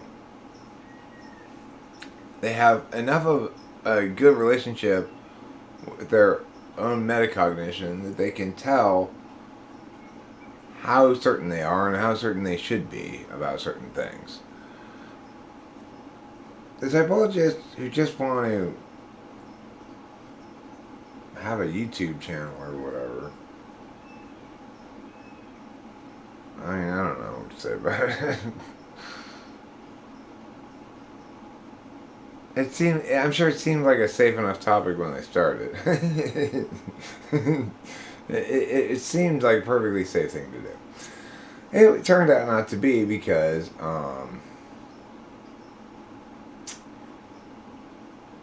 what percentage of people do you think are wrongfully typed? I mean, I think a great deal of them. Depending on what, like you're saying, what percentage of people do I think that the 16 personalities test, the popular one that's online, get right? I would imagine somewhere around 1/16 of them, probably. And it seems like everybody is one of the special types, because of course after you get your typing done with that, then they try to sell you an extended report, right? But people only want it if you get a special type. Like, I would say probably the vast majority of people who self-identify as ENTP are not. That's just my guess. Because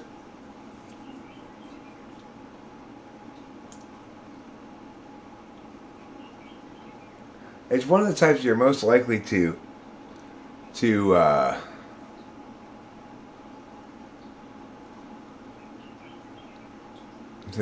be missed. You're gonna mistype people as ENTPs more than other types a lot of time, because people want to self-identify with the kind of adjectives and test choices that self-reporting tests link to ENTPs.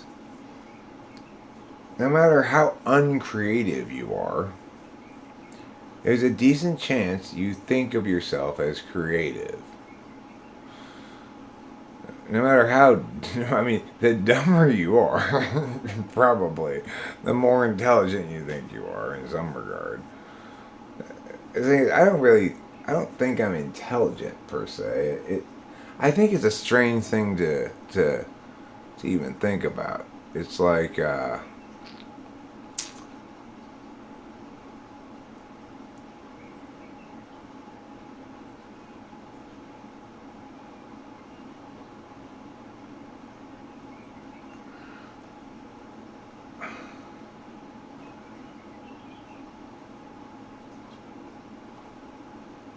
I'm not so much intelligence. I'm less intelligent than I am intuitive, And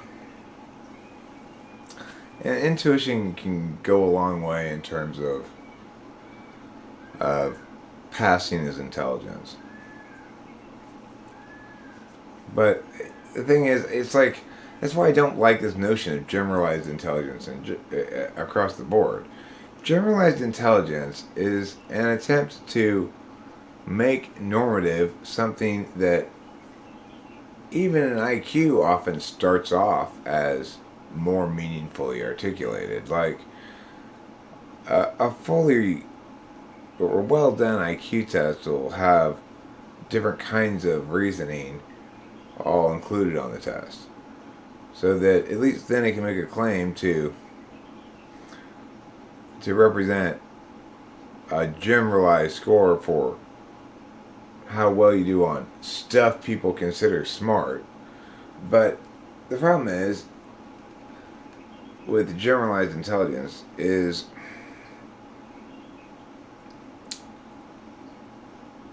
it seems as though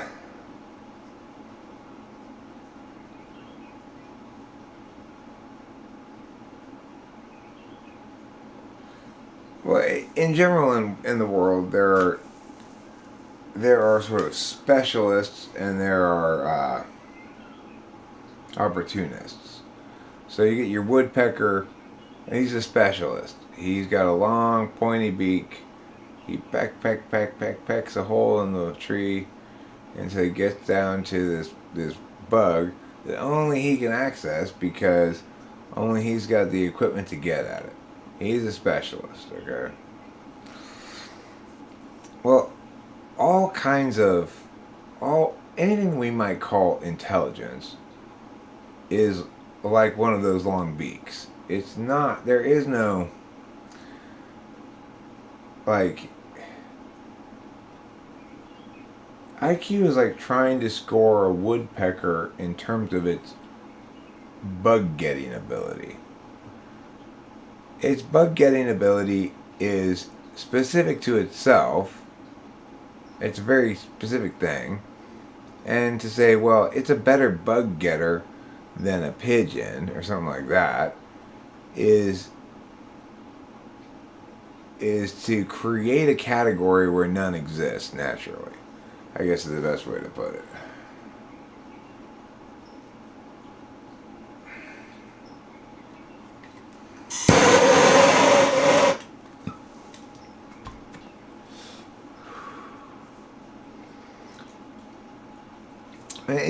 The funny thing is how it's so easy in the physical world for people to come to agreement about these things, but with their analogs, they have a lot more trouble. So if I were to say to anybody,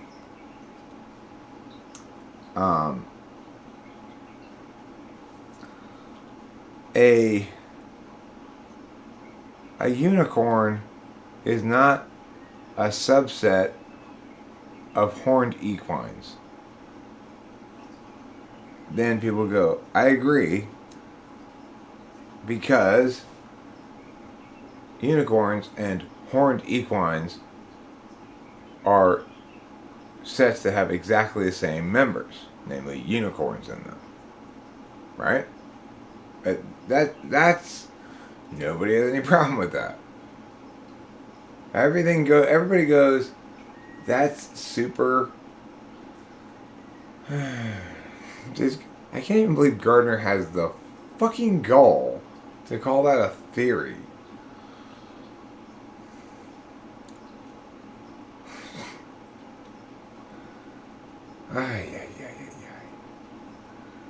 You see what people do with words? Do you see how they treat them?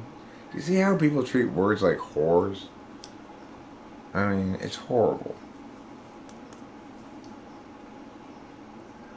You're not doing anybody any favor, Mr. Gardner, when you try to take even more meaning away from the already increasingly meaningless word intelligence. If you're saying it's an intelligence, like, he's got emotional intelligence. Well, that's the kind of wrongness that occurs when people don't know about attention and don't pay attention to it and don't include an attentional calculus. They say something else. They call it something vague and non-meaningful that you can't use to distinguish anything. And then what happens is they say, hey, Gardner, what are you doing to that word over there? Well, I know you're paying for it, but it doesn't make it okay. Do you want me to do that to you, Mr. Gardner? How about this? Tomorrow, Mr. Gardner, you're going to wake up and you're going to discover you've got 10 different jobs to go to. Because I will have gotten you all of those jobs. You have to go to them all at the same time. That should be confusing for you. Just like how you treat words, Mr. Gardner. You treat words like a gardener treats concrete. Not well. Stop doing that. Like, stop taking words that mean something and try to co-opt their legitimacy without just make throwing away all of their meaning. You know, it's like the word rights or justice or something. People try to take because people think, well, those words sound good and they sound persuasive or something. I want those words for me about my thing. That's why I'm calling oppressive COVID restrictions my rights advocacy. You know, it's like that's why I'm calling tax breaks, tax exemptions for oil corporations. I'm calling them subsidies, tax subsidies. We are sick and tired of the government subsidizing these oil companies. They're not subsidizing them. Subsidize means something, you know? It doesn't mean... When Exxon decides to take advantage of something in the tax code that some legislatures put in there because they're trying to encourage Exxon and other companies like them to say invest in green energy, and they do invest in green energy, and they get a tax break, that in no way, in any sane universe, no way, shape, or form, is that a subsidy. Okay? That is not a subsidy. But so horrible are the ways of the world that it is now a legitimately used term of art that's acceptable to use, even in a debate round, to refer to tax exemptions when they're exploited by corporations, particularly oil corporations. Like, nobody calls an average citizen's tax exemptions subsidies. You know, it's like, is your earned income credit a subsidy? No, it's not subsidizing anything. Why don't people use the word subsidy correctly? Peace out. Yeah, I'm going to bed. Don't you worry your pretty little head about it.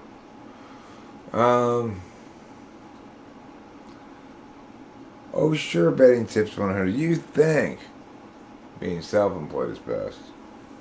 But you're wrong. Being unemployed is best.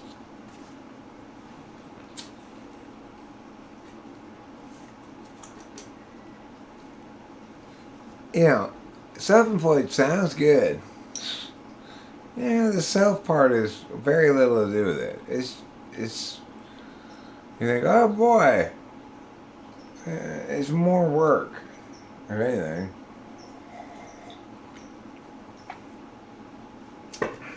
But regardless, it's also you have to have self-discipline. You have to make yourself do shit, and you gotta go like,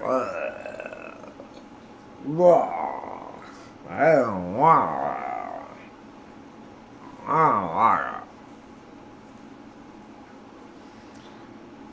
You know, my dream one day is to become Tiffany. Tiffany the world just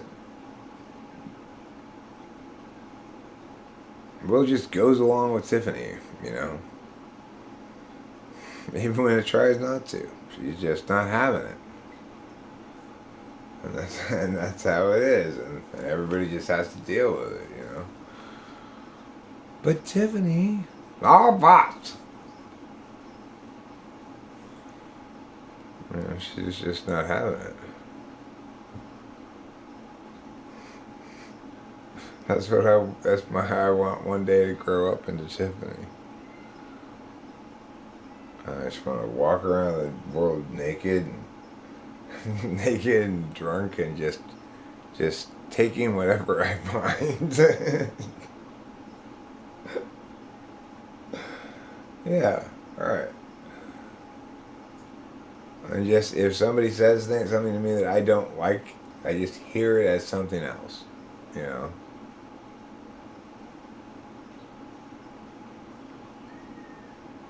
And somebody's like, hey, you're stealing that. Oh, Tiffany will hear it as,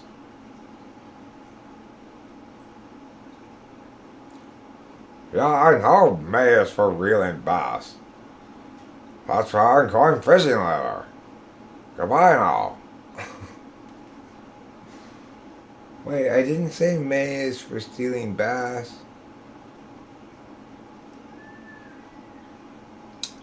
I said, hey, you are stealing that.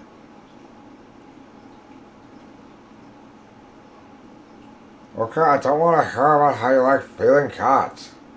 Just, can I go, please? I'm busy.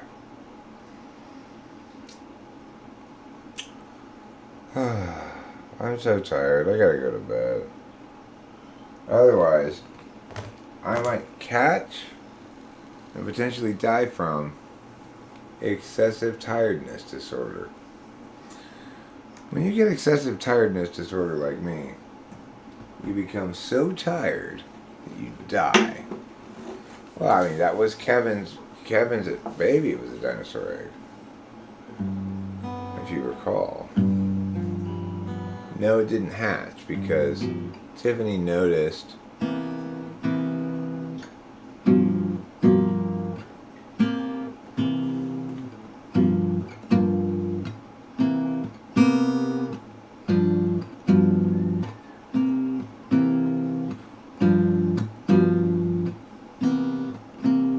none of them are really slutty, actually. That's interesting.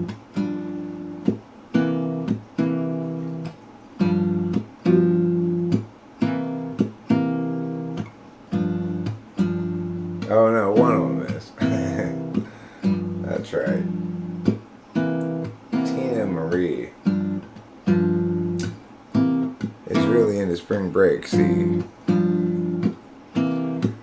She goes around taking her top off,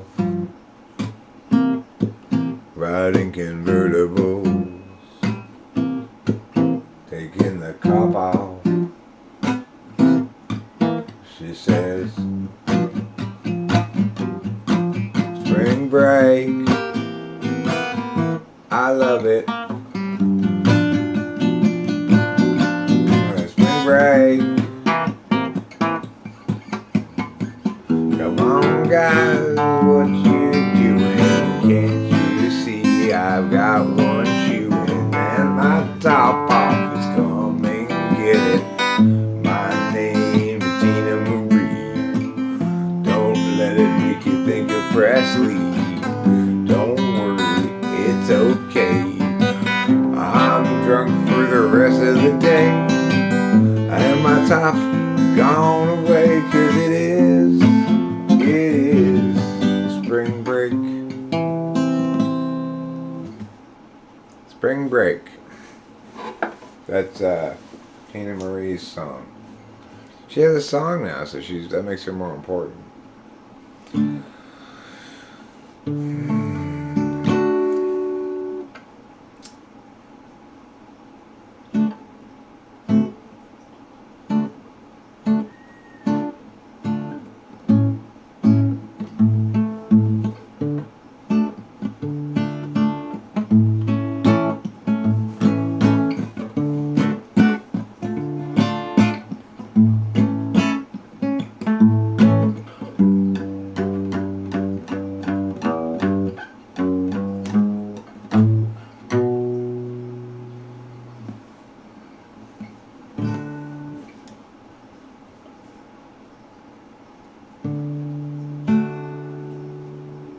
Well, Winston's mom has her preferences, and so does Boba Fett. I guess this comprises riches of the essences of attention.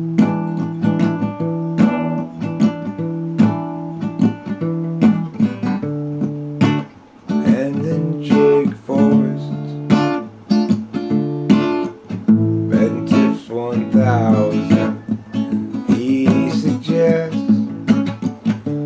maybe you should bet on the Los Angeles Dodgers, 'cause I think they'll be the best baseball team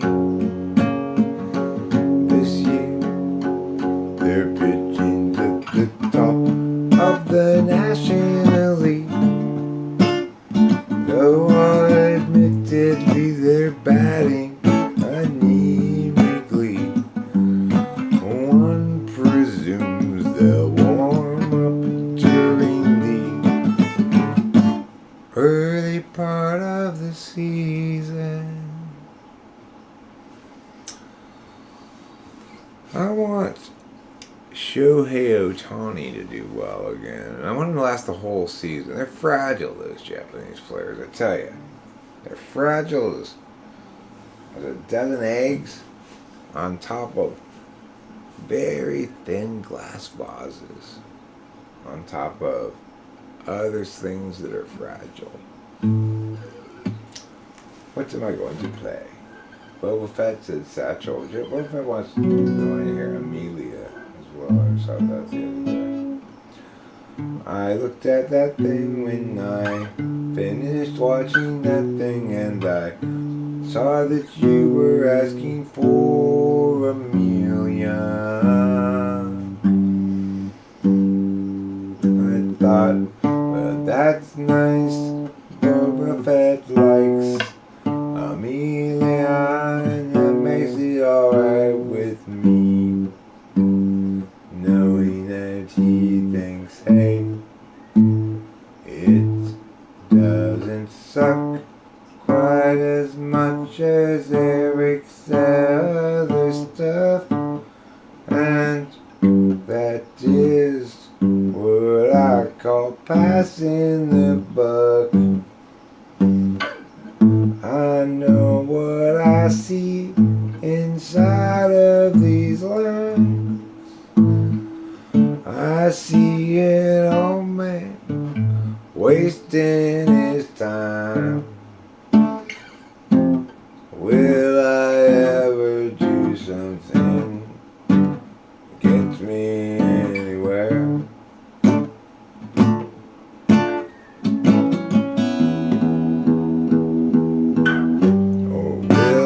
Be stuck here just eternally square.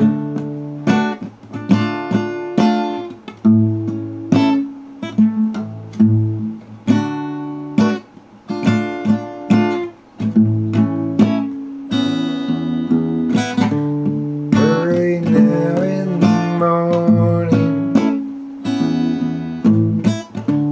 light is out, it's past dawn.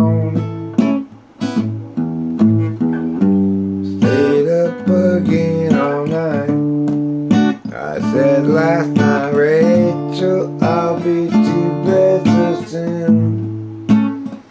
But once again, I was wrong about what I would do.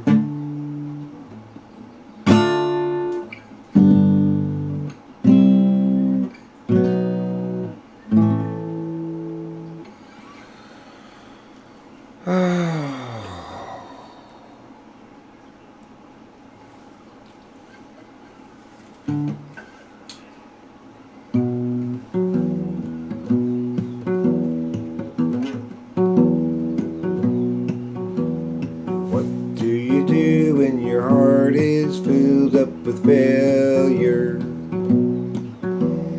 Will you go out and have sex with the sailor? You claim it lightens your spirits, makes you feel fearless, because sailors are so gentle with your tender body.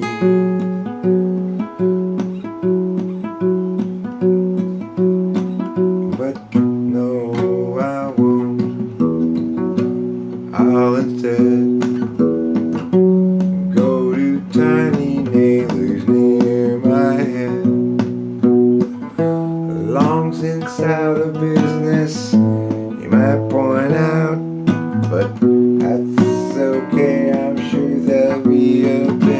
I give a shout, 'cause tiny nailers, here I come.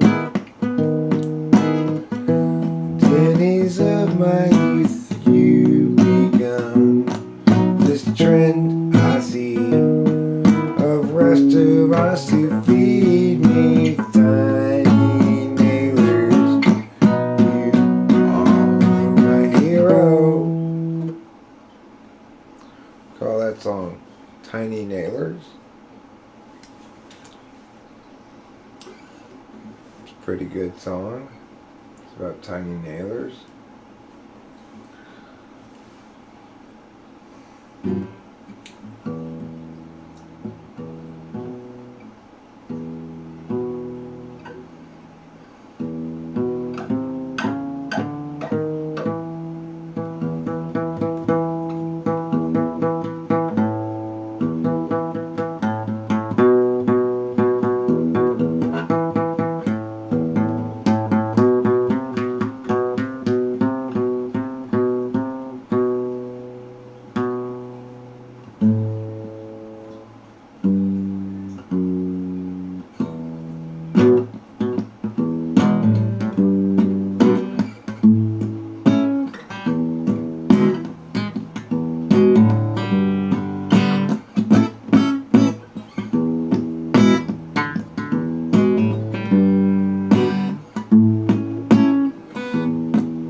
Going to the loaf,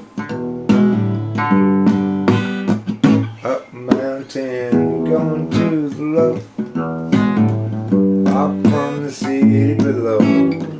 Going to the loaf, up mountain, going to the loaf, ride those windy roads, mountain sunshine on the trees, far above the smoky city, mountain sunshine on those trees, mountain sunshine on the trees, far above the smoky city, mountain sunshine on the trees. Going to the loft, up mountain, going to the loft, far from the city below. Going to the loaf, up mountain, going to the loaf, ride those windy roads, mountain sunshine on those trees, mountain sunshine up above, higher than my knees, mountain sunshine on the trees, far above the smoky city, mountain sunshine on those trees at the loaf.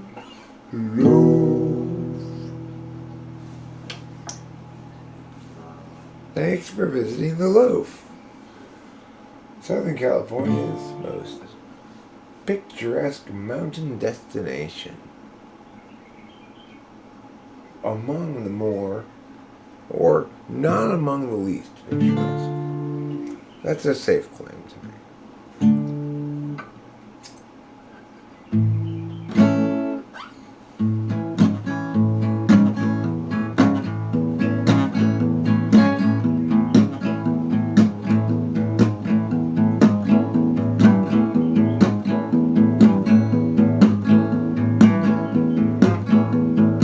Rock and roll music, rock and roll time. Everybody likes to rock and roll tonight. When they're waiting in line at the rock and roll store, some rock and roll music is coming in store. For the rock and roll music, and they haven't worked out about how to play jazz. Oh yeah, it's rock and roll time for everybody else. Rockin' and roll, rockin' the self. I said I'm rockin' and I can't stop rockin' and I'm rockin' the roll. Baby all night, gonna love you right to the morning, my woman child, don't you know?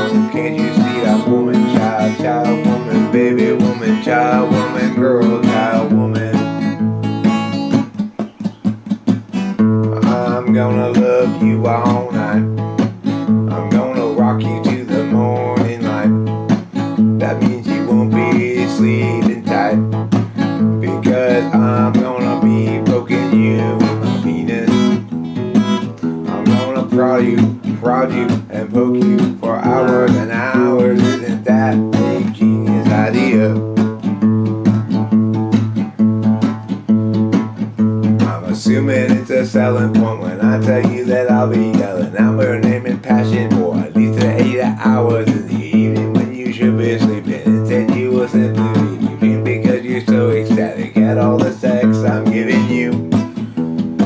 Because it's rock and roll true. I'm gonna rock you from the evening to midnight, and then I'll finish up until the morning light. It takes me a very long time to make any love.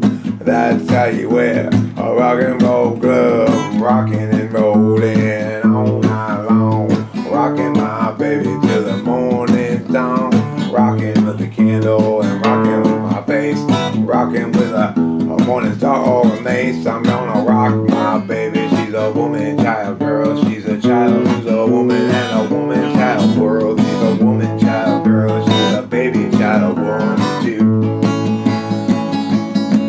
So what do you think I'm gonna do? I'm gonna poke her how she moves. I'm gonna put it in her butt. She's gonna say what? I'll say to her, it's not my fault, it's rock and roll. That means I gotta keep you all night up, all night all night on all day. I gotta keep you up at least a week this way. I'm gonna hump you awake, I'm gonna hump you until you can't go to sleep. Cause you're my baby child, woman, girl, baby child, woman, girl, woman, child, baby all night long. You know that you are my woman, child, baby, girl, child, woman, and I feel quite strongly about this. First I'll pick you up at the bar, 6 a.m. You go there, wait for me, I'll be there by noon. We'll get drunk together at the bar, and then I'll take you home by 4, and then I'll rock you all night long. Yes, that means you're gonna enjoy bonus hours of rocking tonight.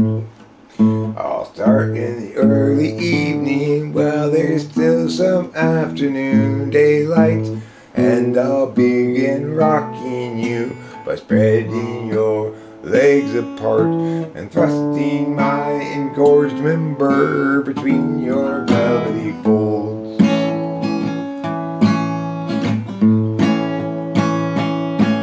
You say ooh, ooh, ooh, ooh, ooh, ooh, ooh, yeah, baby, baby. I'll say ooh, ooh, ooh, ooh, ooh. Look at me, this gravy you were making with your lady. You're just filling me up, but I've got another 6 hours of this stuff till I promise to rock you, not till 2 a.m. And I'm not a quitter, never been moaning. No, I said I'd rock you all through the night till the dawn.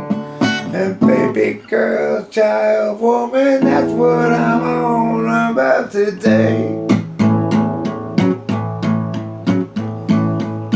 When you were born, you was a baby child, woman, girl, then back to. When you grew up, you was a girl, child, woman, baby, just like you used to do.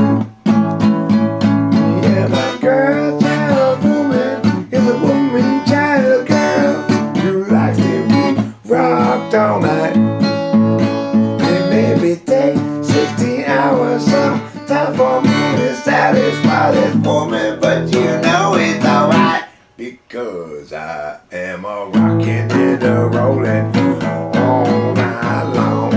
I got a big bone that stays up strong. I'm gonna hump you in the morning, I'll hump you in the day, I'll hump you, then we'll get drunk, party in the night away, because we're rockin' and rollin', and that's what we do when we are rock and roll superstars like you know, like Mr. Rockin' Jody and Mr. Rockin' Stu, a couple of rock and roll legends for you. Rock and roll is coming, the new generation. They got long hair and family life vacation.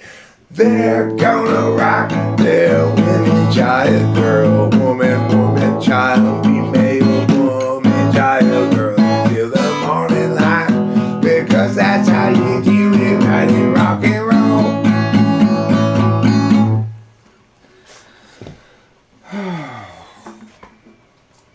That's how you do it right in rock and roll. Well, did we all learn a valuable lesson? Don't hate the San Francisco Giants.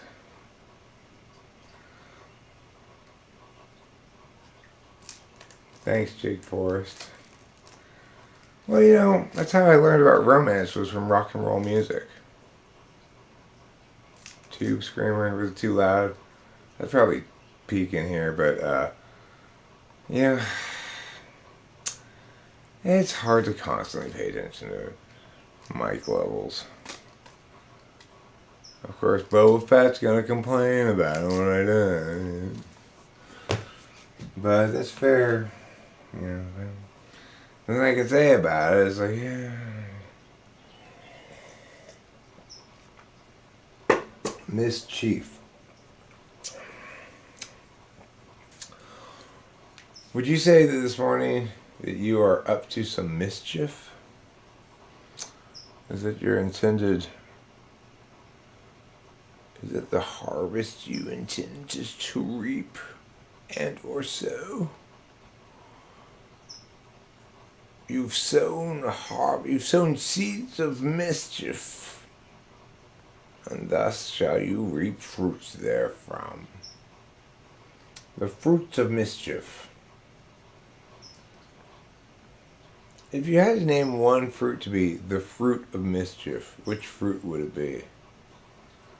What's the fruit of mischief? Good morning.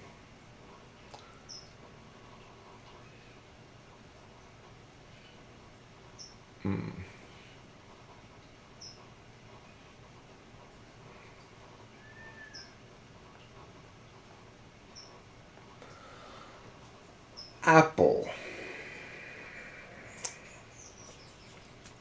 I call this episode Eric Learns to Read.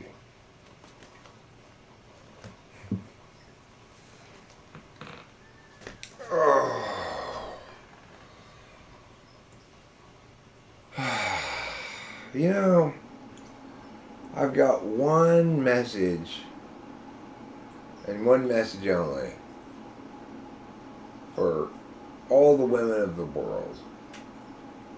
You should require of your man to refer to you as baby, child, woman, girl, female, lady. Okay?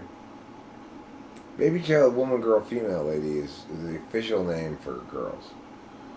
And you should require him to rock you all night long till the morning's light. Alright, oh yeah, alright. You're entitled to those things by rock and roll. Rock and roll has designated you entitled to those things.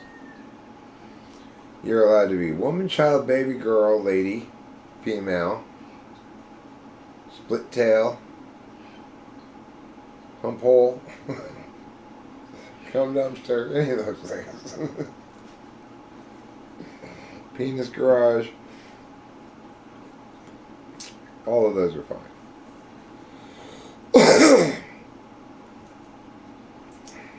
And I guess that's why they call them your holes. Girls have an extra hole. Isn't it funny? It's really only got one good use. Well, it's got two good uses, but you know, you don't want to use it for, I guess you'd say it. I mean, it's like, what is a vagina's official purpose? Is it for humping or for babies? I think it's for humping, because it does a lot more humping than it does making babies. You know what I'm saying? I think the official purpose of a woman's vagina is not baby making. It is It is humping. Sports are fine here. Betting tips 1000. I like sports myself. I'm not super knowledgeable about them. Well, I mean, I'm knowledgeable about the sports that have liked historically, but I'm not kept up with them in recent years, you know. I'm not contemporaneously knowledgeable.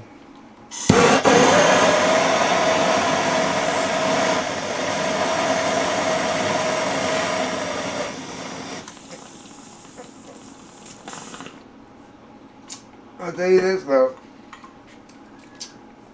I got a betting tip 1000 for you. Betting tips 1000.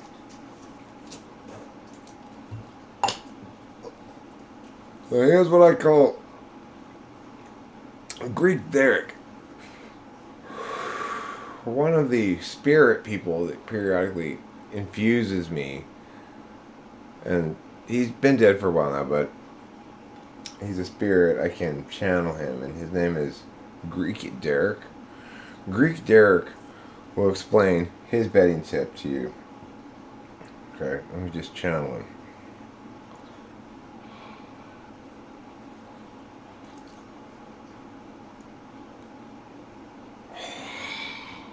Okay, Greek Derek's sleep a lock. Sleep a lock bet, I call it. You put it in the locker, you put it to sleep, you put it under the water, you put it to bed, it's a sleep a lock. San Diego Padres surprise everybody and win the National League West. That's gonna pay you at least 8-1 or something. I don't know. 12-1 maybe? Probably not that much. Just go ahead and bet it. That's what I'm dead. I'm talking to you from the dead. Greek Derek. Out. Okay, so did he have anything to say? I'm not present when I'm channeling the dead, but obviously. But hopefully he gave you some useful advice. You know what he told me just the other day? He said, you gotta bet Rich Strike. And I said, that horse isn't even in the race. You have to have somebody scratch for the horse to even make the race. Greek Derek. Well, I feel foolish now. Let's see. Let me call Greek Derek back.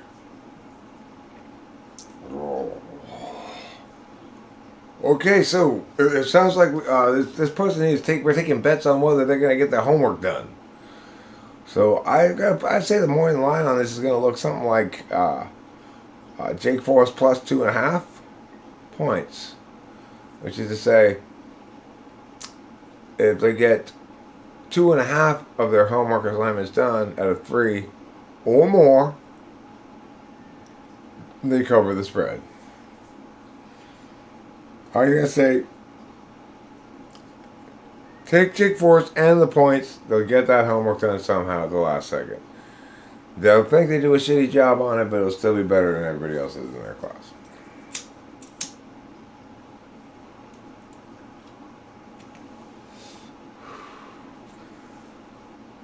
I mean, sure, betting tips 1000 if you want to make an easy bet. You want to play it safe.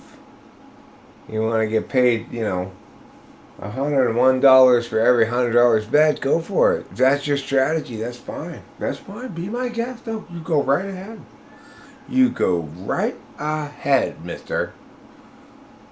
But if you want to really know, you should trust Greek Derek. He really is a betting expert. Okay? While he's here, I'll see what else he has to say. Oh, really? Wow. That's a bit of a surprise. So I've got some bad news for Dodgers fans.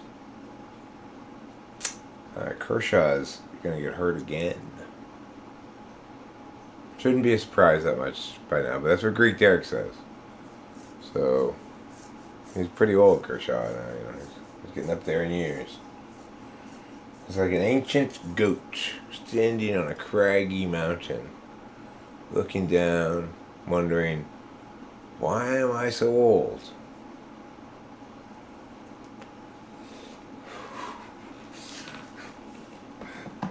You know, um, Greek Greek Derek was, in fact, a client of Dr. Lionel Sprinting Wolf Kazaquo, but that was before he died. Even Dr. Kazaquo can't prevent people from dying.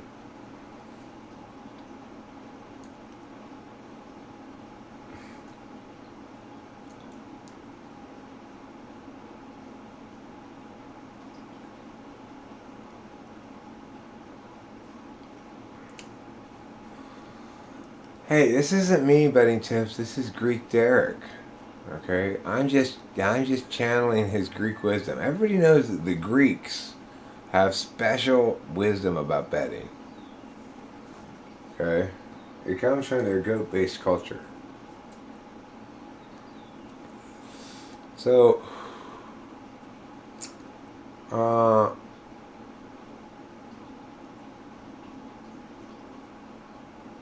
like,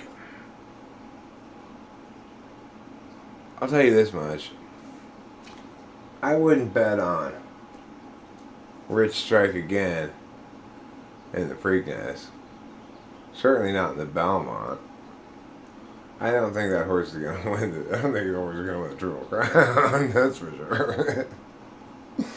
you know, it, it, the Preakness will be a good race to bet because Rich Strike is going to attract a lot of dead money. You know.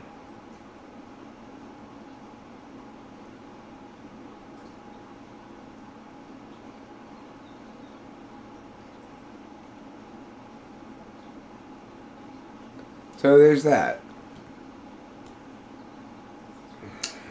There's that. I gotta say, if you watch that race, maybe you watch that race with the Kentucky Derby, very emotional, really emotional race. Seeing the interview of the, yes, that's the reference, correct, Scheffler. That's the source, the single example and source of my stereotype of all Greeks as me having a special power of gambling. But Greek Derek, he also has the same special power. He's a little different than Nick the Greek.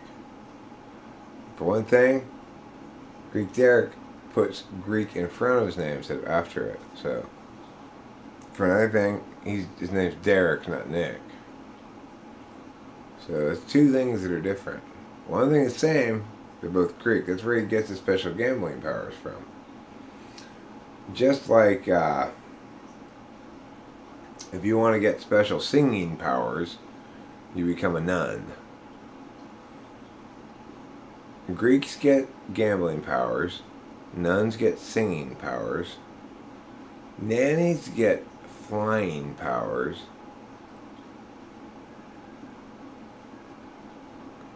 well, Greek Derek's as excited about the Yankees as he's been in years, you know.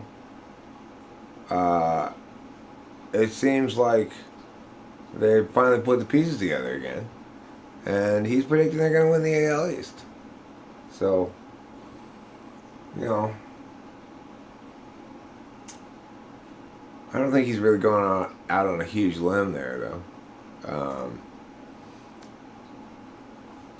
One thing that surprises me, though, and this is going out on a bit of a limb given their history, Greek Derek says that Mike Trout is going to have the hugest year of his career. And he's had a lot of huge years. He's supposed to be on the downslope, right? And that the Angels are going to run away with the AL West. Not just win it, they're going to run away with it. They're going to win 105 games. Greek Derek, that's a bold prediction. You better stop that, mister. Your predictions are getting too bold for me.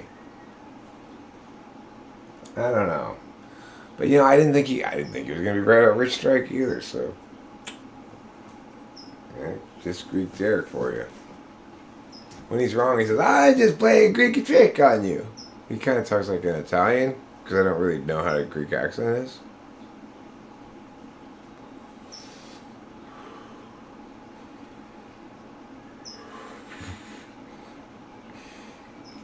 Greek Derek has no opinion on unlicensed moneylenders.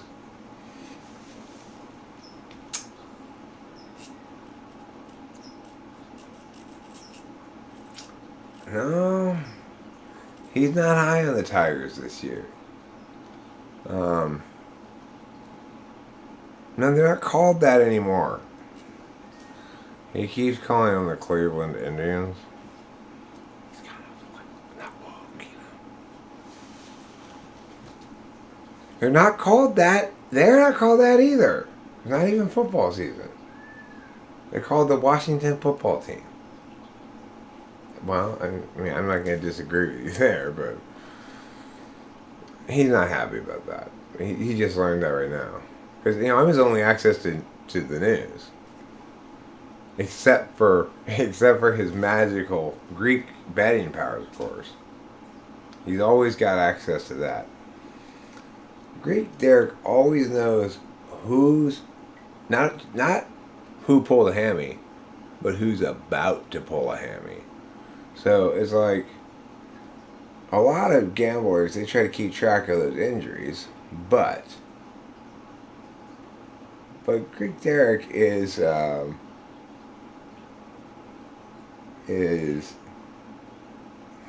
Space Cat Kansas is here. Well, I haven't seen you in a while.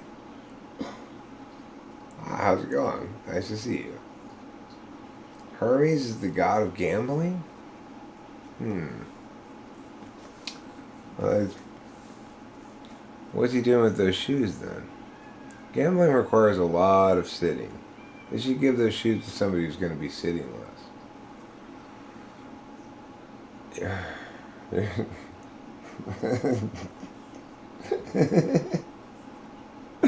I love talking with famous people so much. It's so fantastic. You're mad at Peter didn't teach you? Well, I've been mad at him before too. So you and I have that in common. I'm not mad at him right now, but he does have a way of making me mad sometimes. He's got a bit of a knack for it.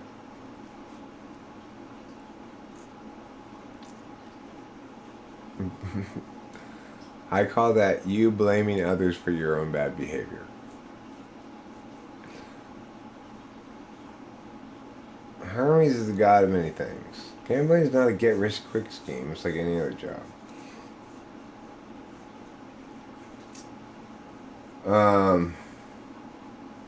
Well, I mean, there are very few similarities between gambling and most jobs. Actually, it's more like investing.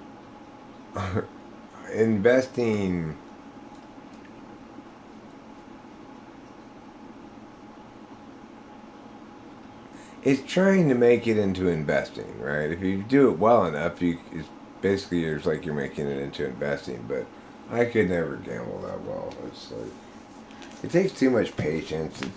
To gamble well is to have a boring time gambling. It was poker. You gotta be really patient. You gotta take your time and wait for the moment.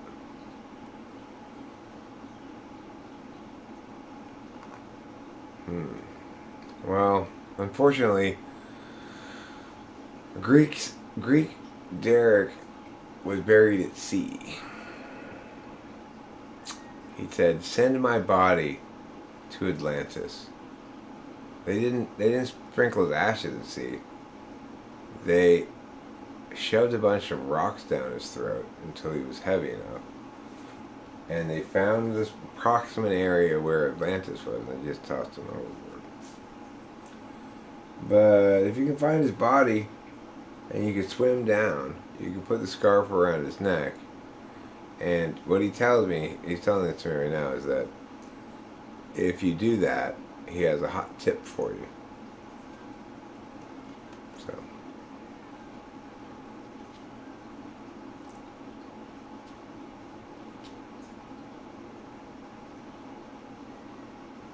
If you misappropriate funds entrusted to you and you gamble the funds in a casino, then the casino is legally protected from returning those funds to you because the casino is equity's darling. That one guy had to carry the world on his shoulders. Did they ever think what will happen if he drops it? I mean, more importantly, have they ever thought to ask what he's going to drop it on to? What's he standing on? Is his shoulders all the way down? Atlas, that's his name. You know,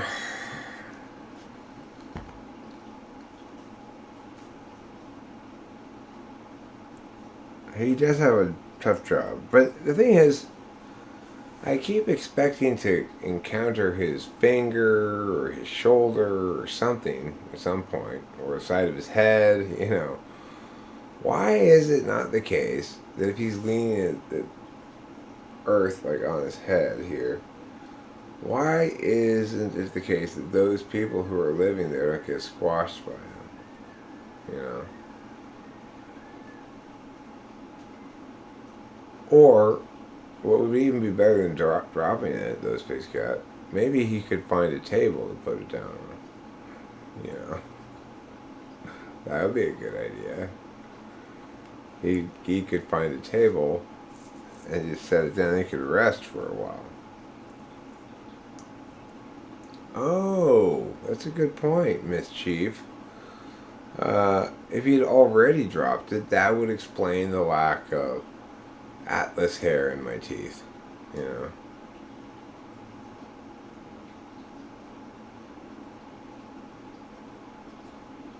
Because you'd think eventually it'd be your turn as he gets shifted around to be more comfortable, and all of a sudden you've got like his nostril right over you.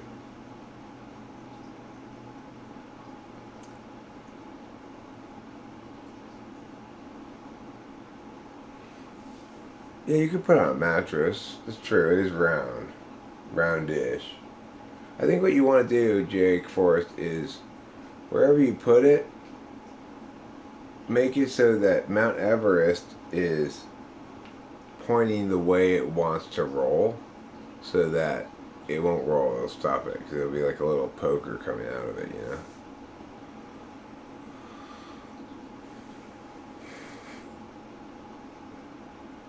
It's a rite of passage, Jake Forrest, for the modern individual who needs to really discover themselves, realize who they are.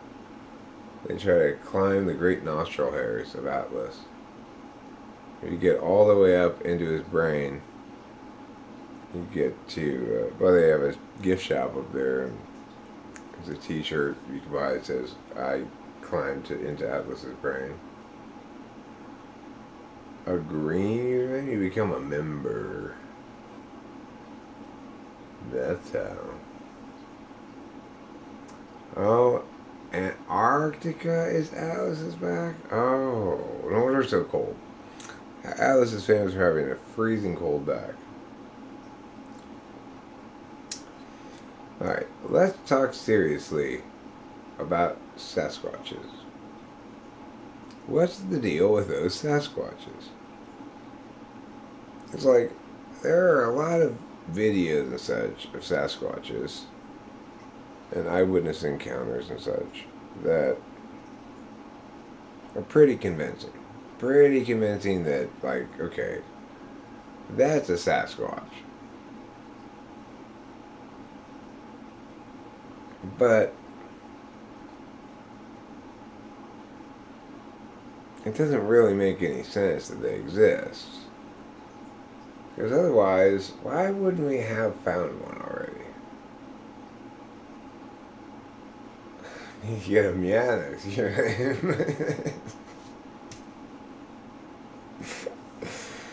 That's fine. Thank you for being a member.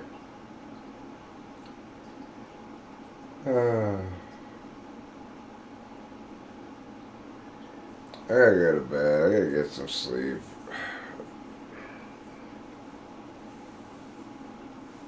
I've got work to do. There's so many things to do, It's like, it's not, it's nice enough work. It's work I want to do. Some of it's more work like work, and some of it's more play like work. But I've got so many things in the works that I feel a little overwhelmed sometimes. Like I feel like mad at myself. Like, maybe you should have done this or that. But I spend so much time doing things that I'm supposed to do. Actually, in my mind, supposed to do, like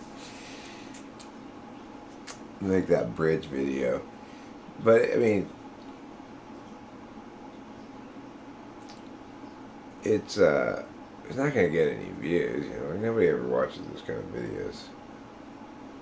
But whatever. It's like just YouTube's just YouTube, and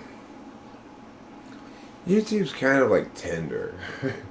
It's not really the right dating app for me, so to speak. I did a lot better on OkCupid than I ever did on Tinder. But at the same time, I'm comfortable here. I like it. I like YouTube. It's nice and red. Things are red on YouTube. I don't know if you've noticed that. A lot of things are red.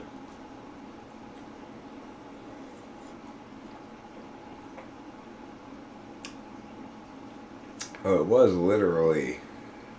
It's true. It was literally my dating app. It was better than any other dating app I ever had. At least I knew.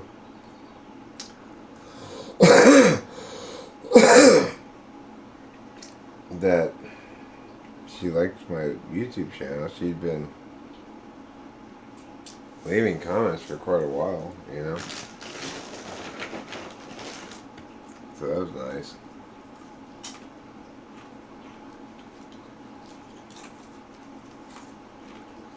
She still does. That's amazing. Like,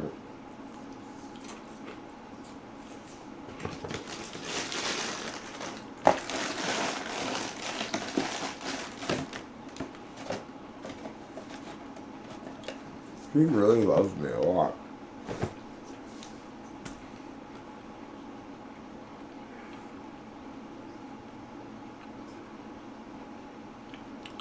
I love her too, of course, but I find that much less remarkable.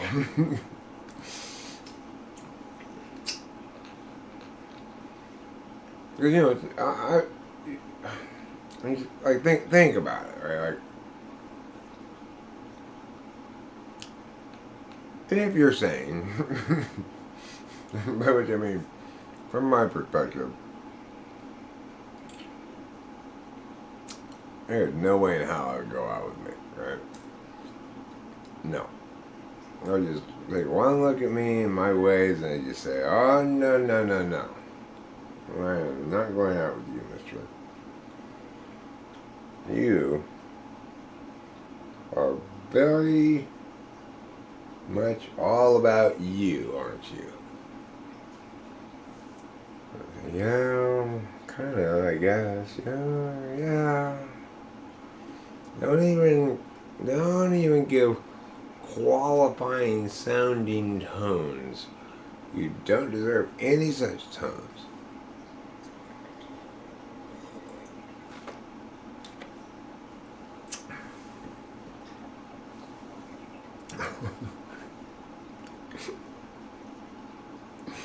I would make greeting cards that say things like that. You know, like, don't even use qualifying tones. So clear is this matter. You deserve no such tones.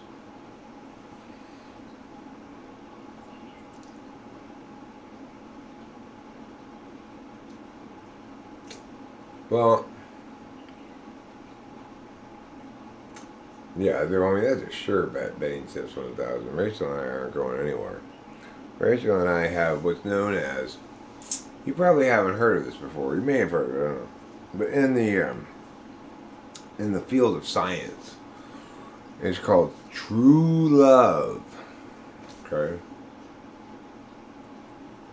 what it means is, are you familiar with Valentine's Day? So, you know how on Valentine's Day they have like pink hearts and red hearts? Sort of. It's a lot like that. Okay? It's what's known as true love.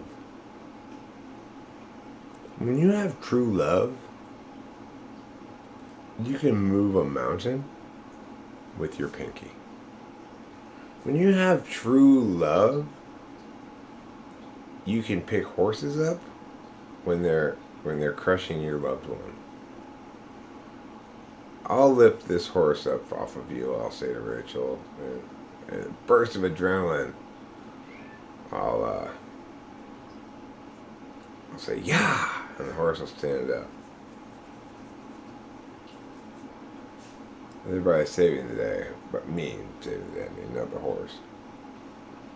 And then I give the horse a stern talking to. How dare you fall on Rachel? Look at her over there. Moaning, in pain, screaming to me to take her to the hospital. But what do I have to do? I have to stand here and give you a lecture first. I hope you feel extra bad about that. I know I'm coming, sweetie. I just have to tell the horse what he did wrong. So don't fall on her again, is the point. Just be glad you're not in the olden days when, like, people with swords rode you into battle. Then you'd probably get stabbed. Well, out of the olden days, horses got stabbed.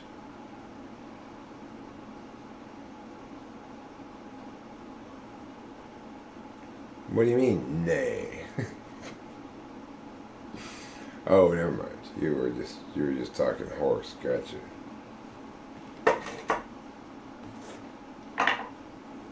Mine eyes have seen the glory of me going to my bread after this cigarette. I need to smoke this cigarette because this is the one with all the vitamin C in it. I also need to get a cup of coffee.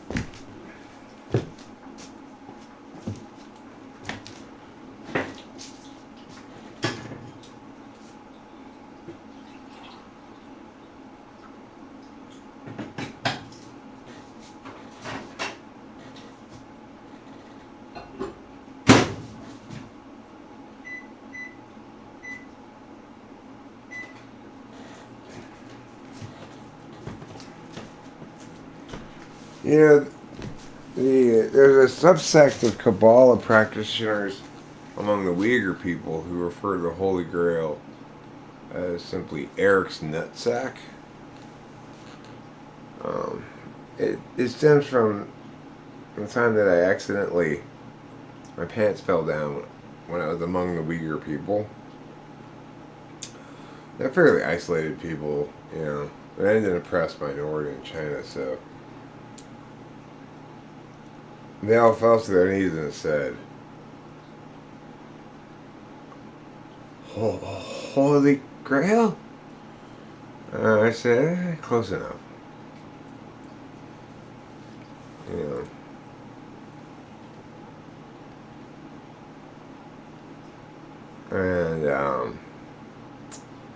And the night I was sleeping and I caught one of the Uyghurs trying to use my scrotum to catch blood dripping from a pig he had recently slaughtered. And I said, what are you doing? And he said, me, Uyghur, try catch pig blood in Holy Grail. I said, why? And he says, make pig blood halal. I said, oh, well, alright then. Go ahead. If this is the only way that you can eat pork, then fine, I get it. You want to put some bacon in on my nuts too? Get that ready for you. you want. Well, you're gonna get some hairs on it. I mean, that's just. I'm not gonna shave for you. Yes, I get it, you're oppressed, but me not shaving is not part of your oppression, okay? Don't try to conflate those things. Can you believe this fucker? The fucking weird guy tried to tell me that I was oppressing him because I didn't shave my nutsack before he consecrated his bacon in it. I'm like, okay, I'm out of here. I'm not gonna stay in Bulgaria or whatever the fuck you call this place any longer. Then I went to Israel though, and it wasn't any better. It was the same thing there. It was like, oh my god, wait, you guys got this weird pig thing too going on? Fine, fine. Yes, Mrs. Goldstein, you can use my scrotum to consecrate your bacon. And I went to the Wailing Wall to wail about it for a while. And my ululations were most quavering in their mode of expression. Naturally. That's a sentence that occurs for most people most days, I would say. My ululations were most quavering? That's a very common expression. The wails of my ululations quavered along the canyon.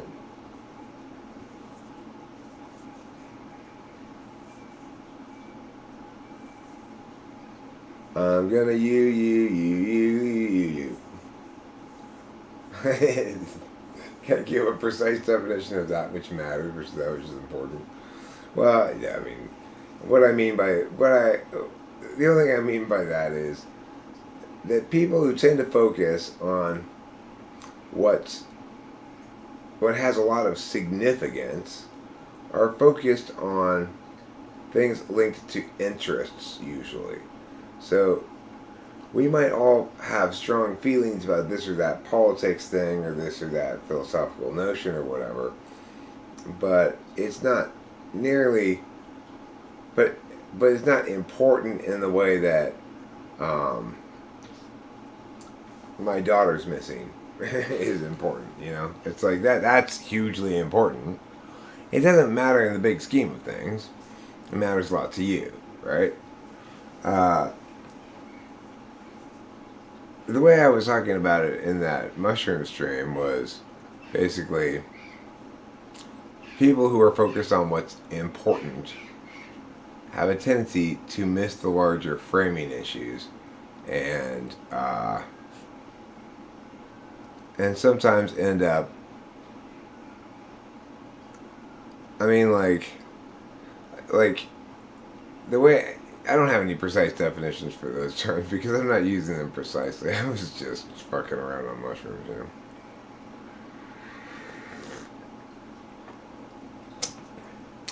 But the point is that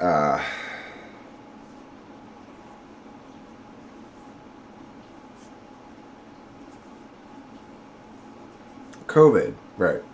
COVID is a perfect example of people focusing on what was important rather than what mattered.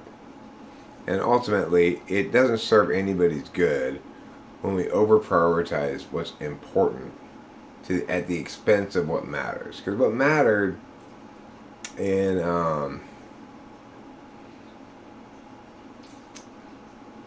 what mattered with that whole thing was how we framed the issue, why and how we were making actual decisions rather than just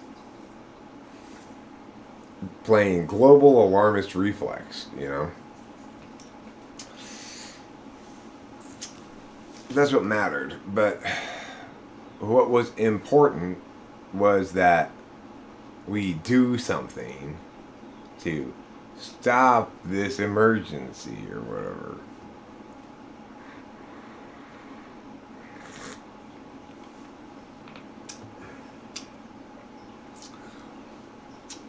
like, it's important that women have access to abortions, but it doesn't matter as to whether or not pro-choice wins the arguments, which it doesn't, you know. So it's like, if you respect the order of questions, yes, it is important, the issue of women's access to abortions, but it doesn't matter if you ask if you respect the order of questions. It's not relevant to what ought to be done about the matter. So that's the difference. That's what I mean. And lots of things in life are like that, where people always advocate by talking about how important something is, and they always don't talk about what matters. So if you have a politician who's trying to get some sort of program passed through, millions of Americans every day get splinters in their fingers. This causes them a lot of pain and suffering. It's really, really important. And that's why I am in favor of initiating this National Splinter Removal Holiday. And it's going to be mandated for all your banks and whatever to take it off. And in fact, if you have a small business, you have employees on that day, you're going to be paying them double time, because National Splinter Day is very, very, very important. So there's this essentially a takeover of everybody's life by decree on this one day, because it's very important that people get splinters. You know, like, it's very important that people get head injuries, but that doesn't mean that we need to force everybody to wear helmets all the time. And what matters is having some sort of operating principle there of some sort. I mean, I get it. We can't be dogmatic about limiting principles any more than we can about anything else. But it's but some things are just idiotic, the way the world works. It's like there's this thing called a risk heuristic fallacy, which basically says, if you inform anybody about a risk, and that a risk exists, and it's the only information you give them, almost everybody will include that risk now in their calculations, because they don't have, I would guess it has to do with, like,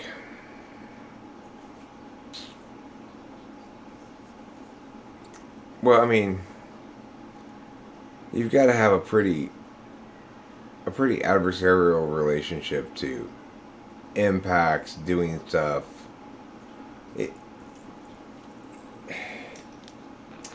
Of course, let's say you're going to Cambodia on vacation for some reason, and I inform you that, hey, watch out for the. Okay, I have a better example. So there's this guy in the woods in on Vancouver Island. He's an ISTP, and he's found slugs. He watched this guy last year eat slugs on the same island to survive on them. But he says, last resort, I'm going to eat those things, because, you know, they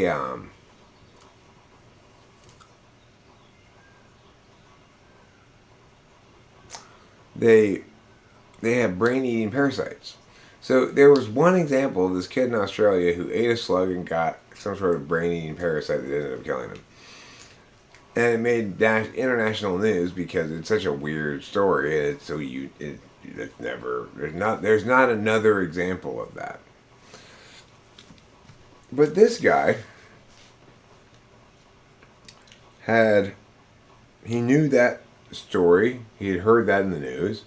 He assumed it represented the tip of an iceberg rather than a single instance. And he didn't eat any slugs.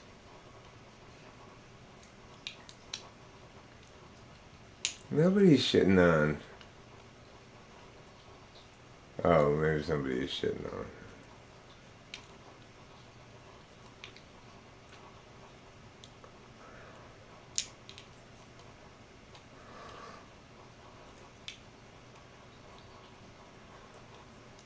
You know, if he had to run over squirrels with his car, I'm sure it wouldn't have been on purpose.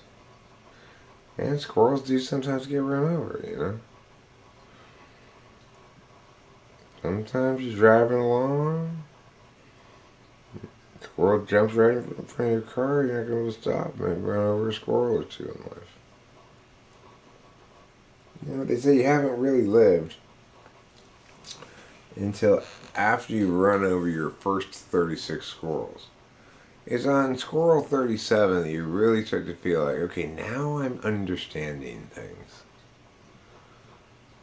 The key to real wisdom in life is a lot of squirrel killing.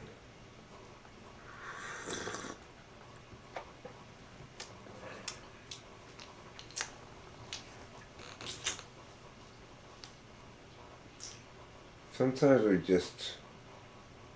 I'm just astonished by the wisdom of what comes out of my mouth.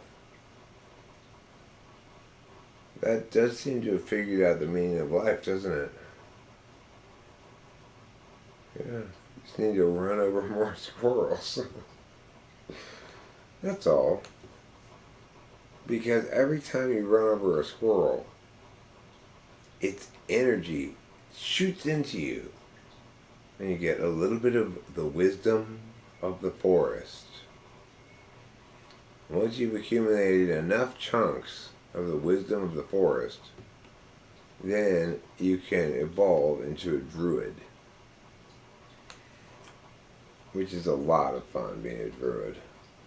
Once you're a druid, well, at that point, now you can attract certain kinds of animals to you, such as, oh, I don't know, squirrels, or potentially bears, or like a bird maybe.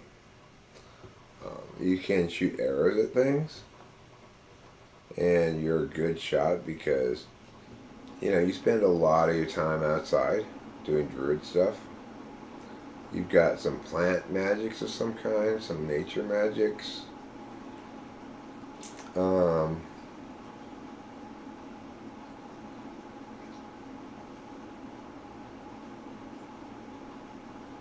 You got long hair, man or woman, you still have long hair.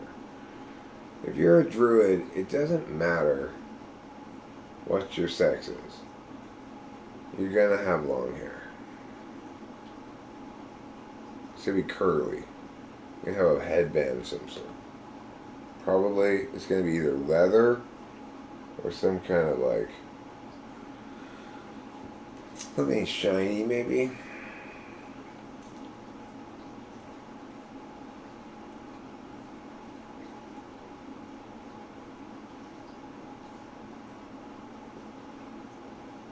So I was thinking a fun game to play is called If This Were a Word, What Would It Mean? Okay, here's your first word to choose from. Not to choose from. To say what it would mean if it were a word. It's not actually a word, but okay, so this is the word is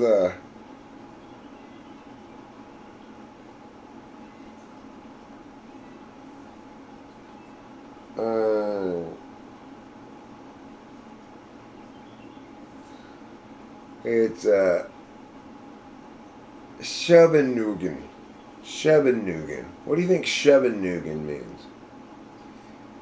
What does Shebenugan mean?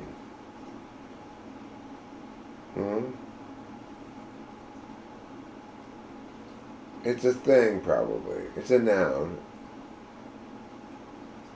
A Shebenugan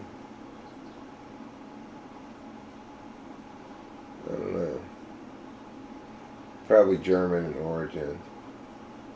You know, hit list. Okay, how about this word?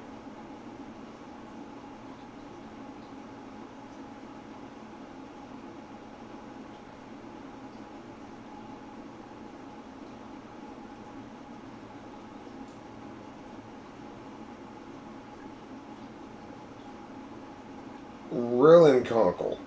What's a rillenconkle?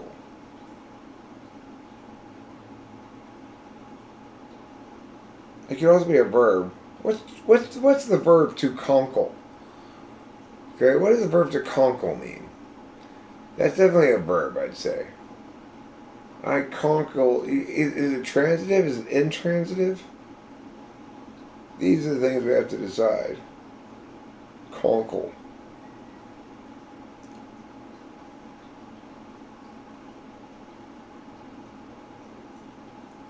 Well, it could be a noun, maybe.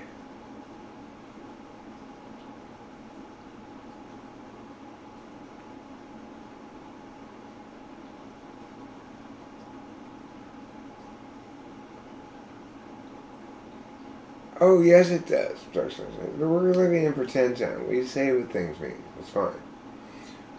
Conquer. To conkle? No. To conkle is to...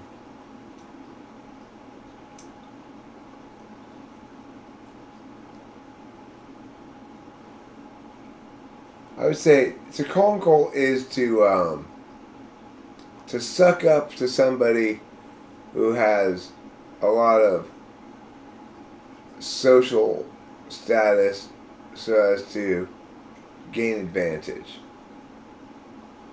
I think so. I think that's what to conkle means. Okay. No, it's I think it's E. I think it's L-E. Konkle. Conkle. Like that. Maybe two L's at the end. No, that would be conkel. Okay, now...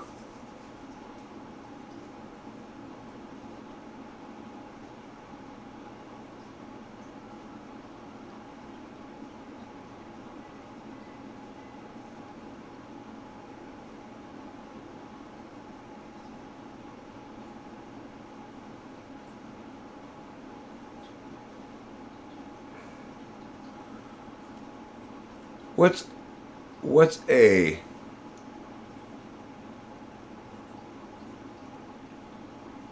glaptose? What's a glaptose? Or is it a verb, you know? I glaptose, you glaptose, he, she, it glaptoses. We glaptose, they glaptose. We glaptose. We glaptosed. We have glaptosin. Yeah, we glaptosed, we have glaptosin. We will have been glaptosin. What does it mean to be glaptosin?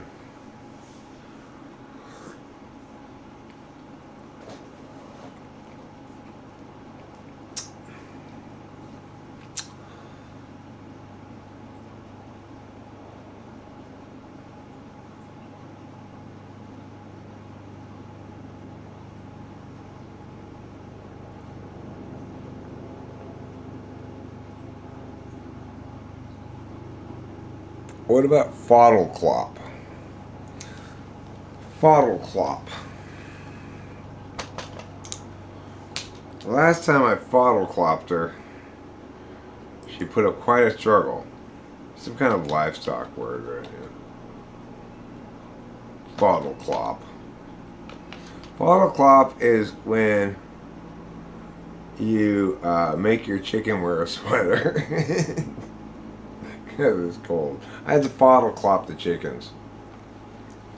What does that mean? It means you have to put sweaters on them. You have to knit. It's to individually knit them each their own sweater. Make sure you put their names on them, or else they'll get in a fight over it. Glaptosin. Glaptosin more than meets the eye. Glaptosin, evil in disguise. Okay, I've got to go. I'm going to bed. I haven't even lit the cigarette yet, though. I was going to smoke a cigarette first. I keep forgetting what I'm doing. That means I'm really tired. Or completely normal. One of the two.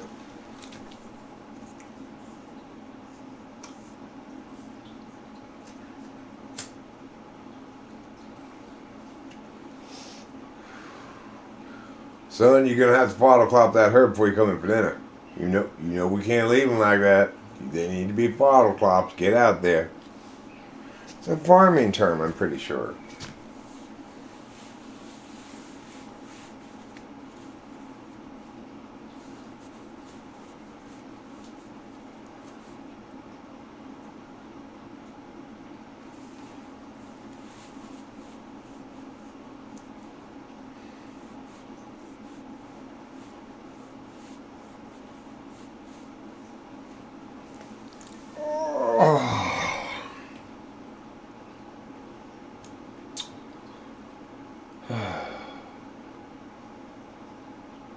You look like you could use a pep talk.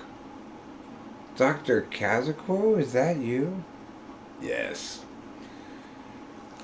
I, Dr. Lionel Sprinting Wolf Kazaquo, am here. Oh, Dr. Kazaquo, I'm really struggling right now. Yes, I can see that. You're crawling like a cub. I sure do feel like a crawling cub right now, Dr. Kazaquo. You look it too. Yeah. What seems to be the trouble? I'm really tired.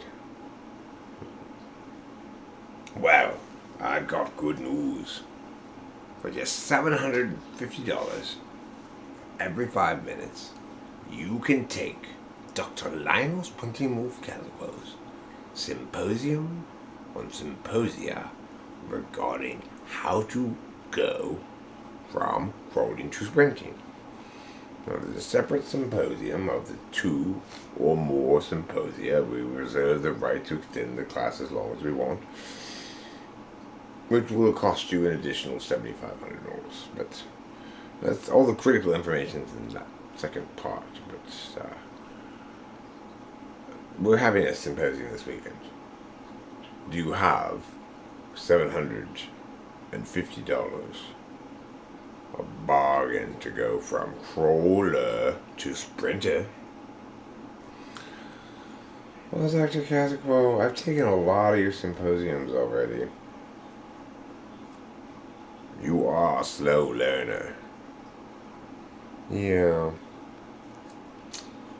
You have to pass this time. I'm beginning to be a little skeptical about your effectiveness as a guru. That's because you're a permanent cub. Forever doomed to crawl in the dirt with the worms. Thanks, Dr. Kazaquo.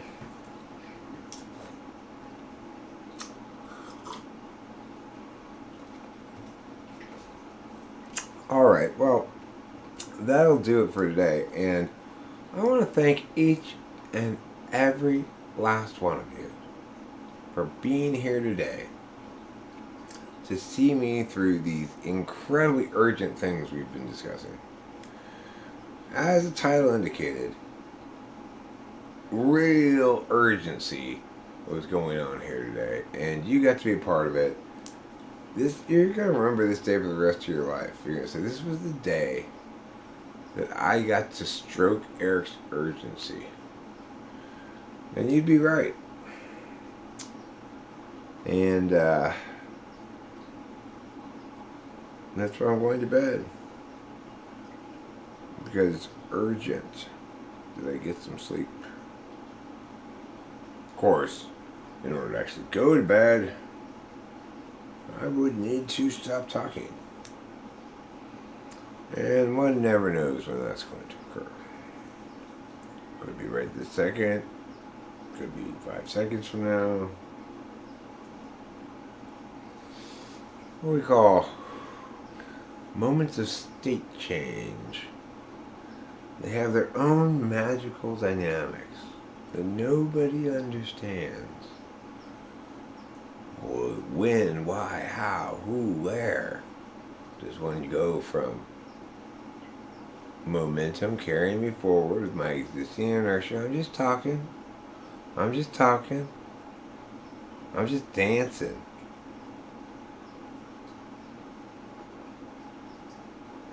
I'm dancing. I like the way your refrigerator sounds. I like the lighting in here. Eat, sleep, rave, repeat. Anyway, when you're done eat, sleeping, raving, and repeating, perhaps you too will need to go to bed. So before I go to bed, I want to give you a quick lesson on how to go to bed.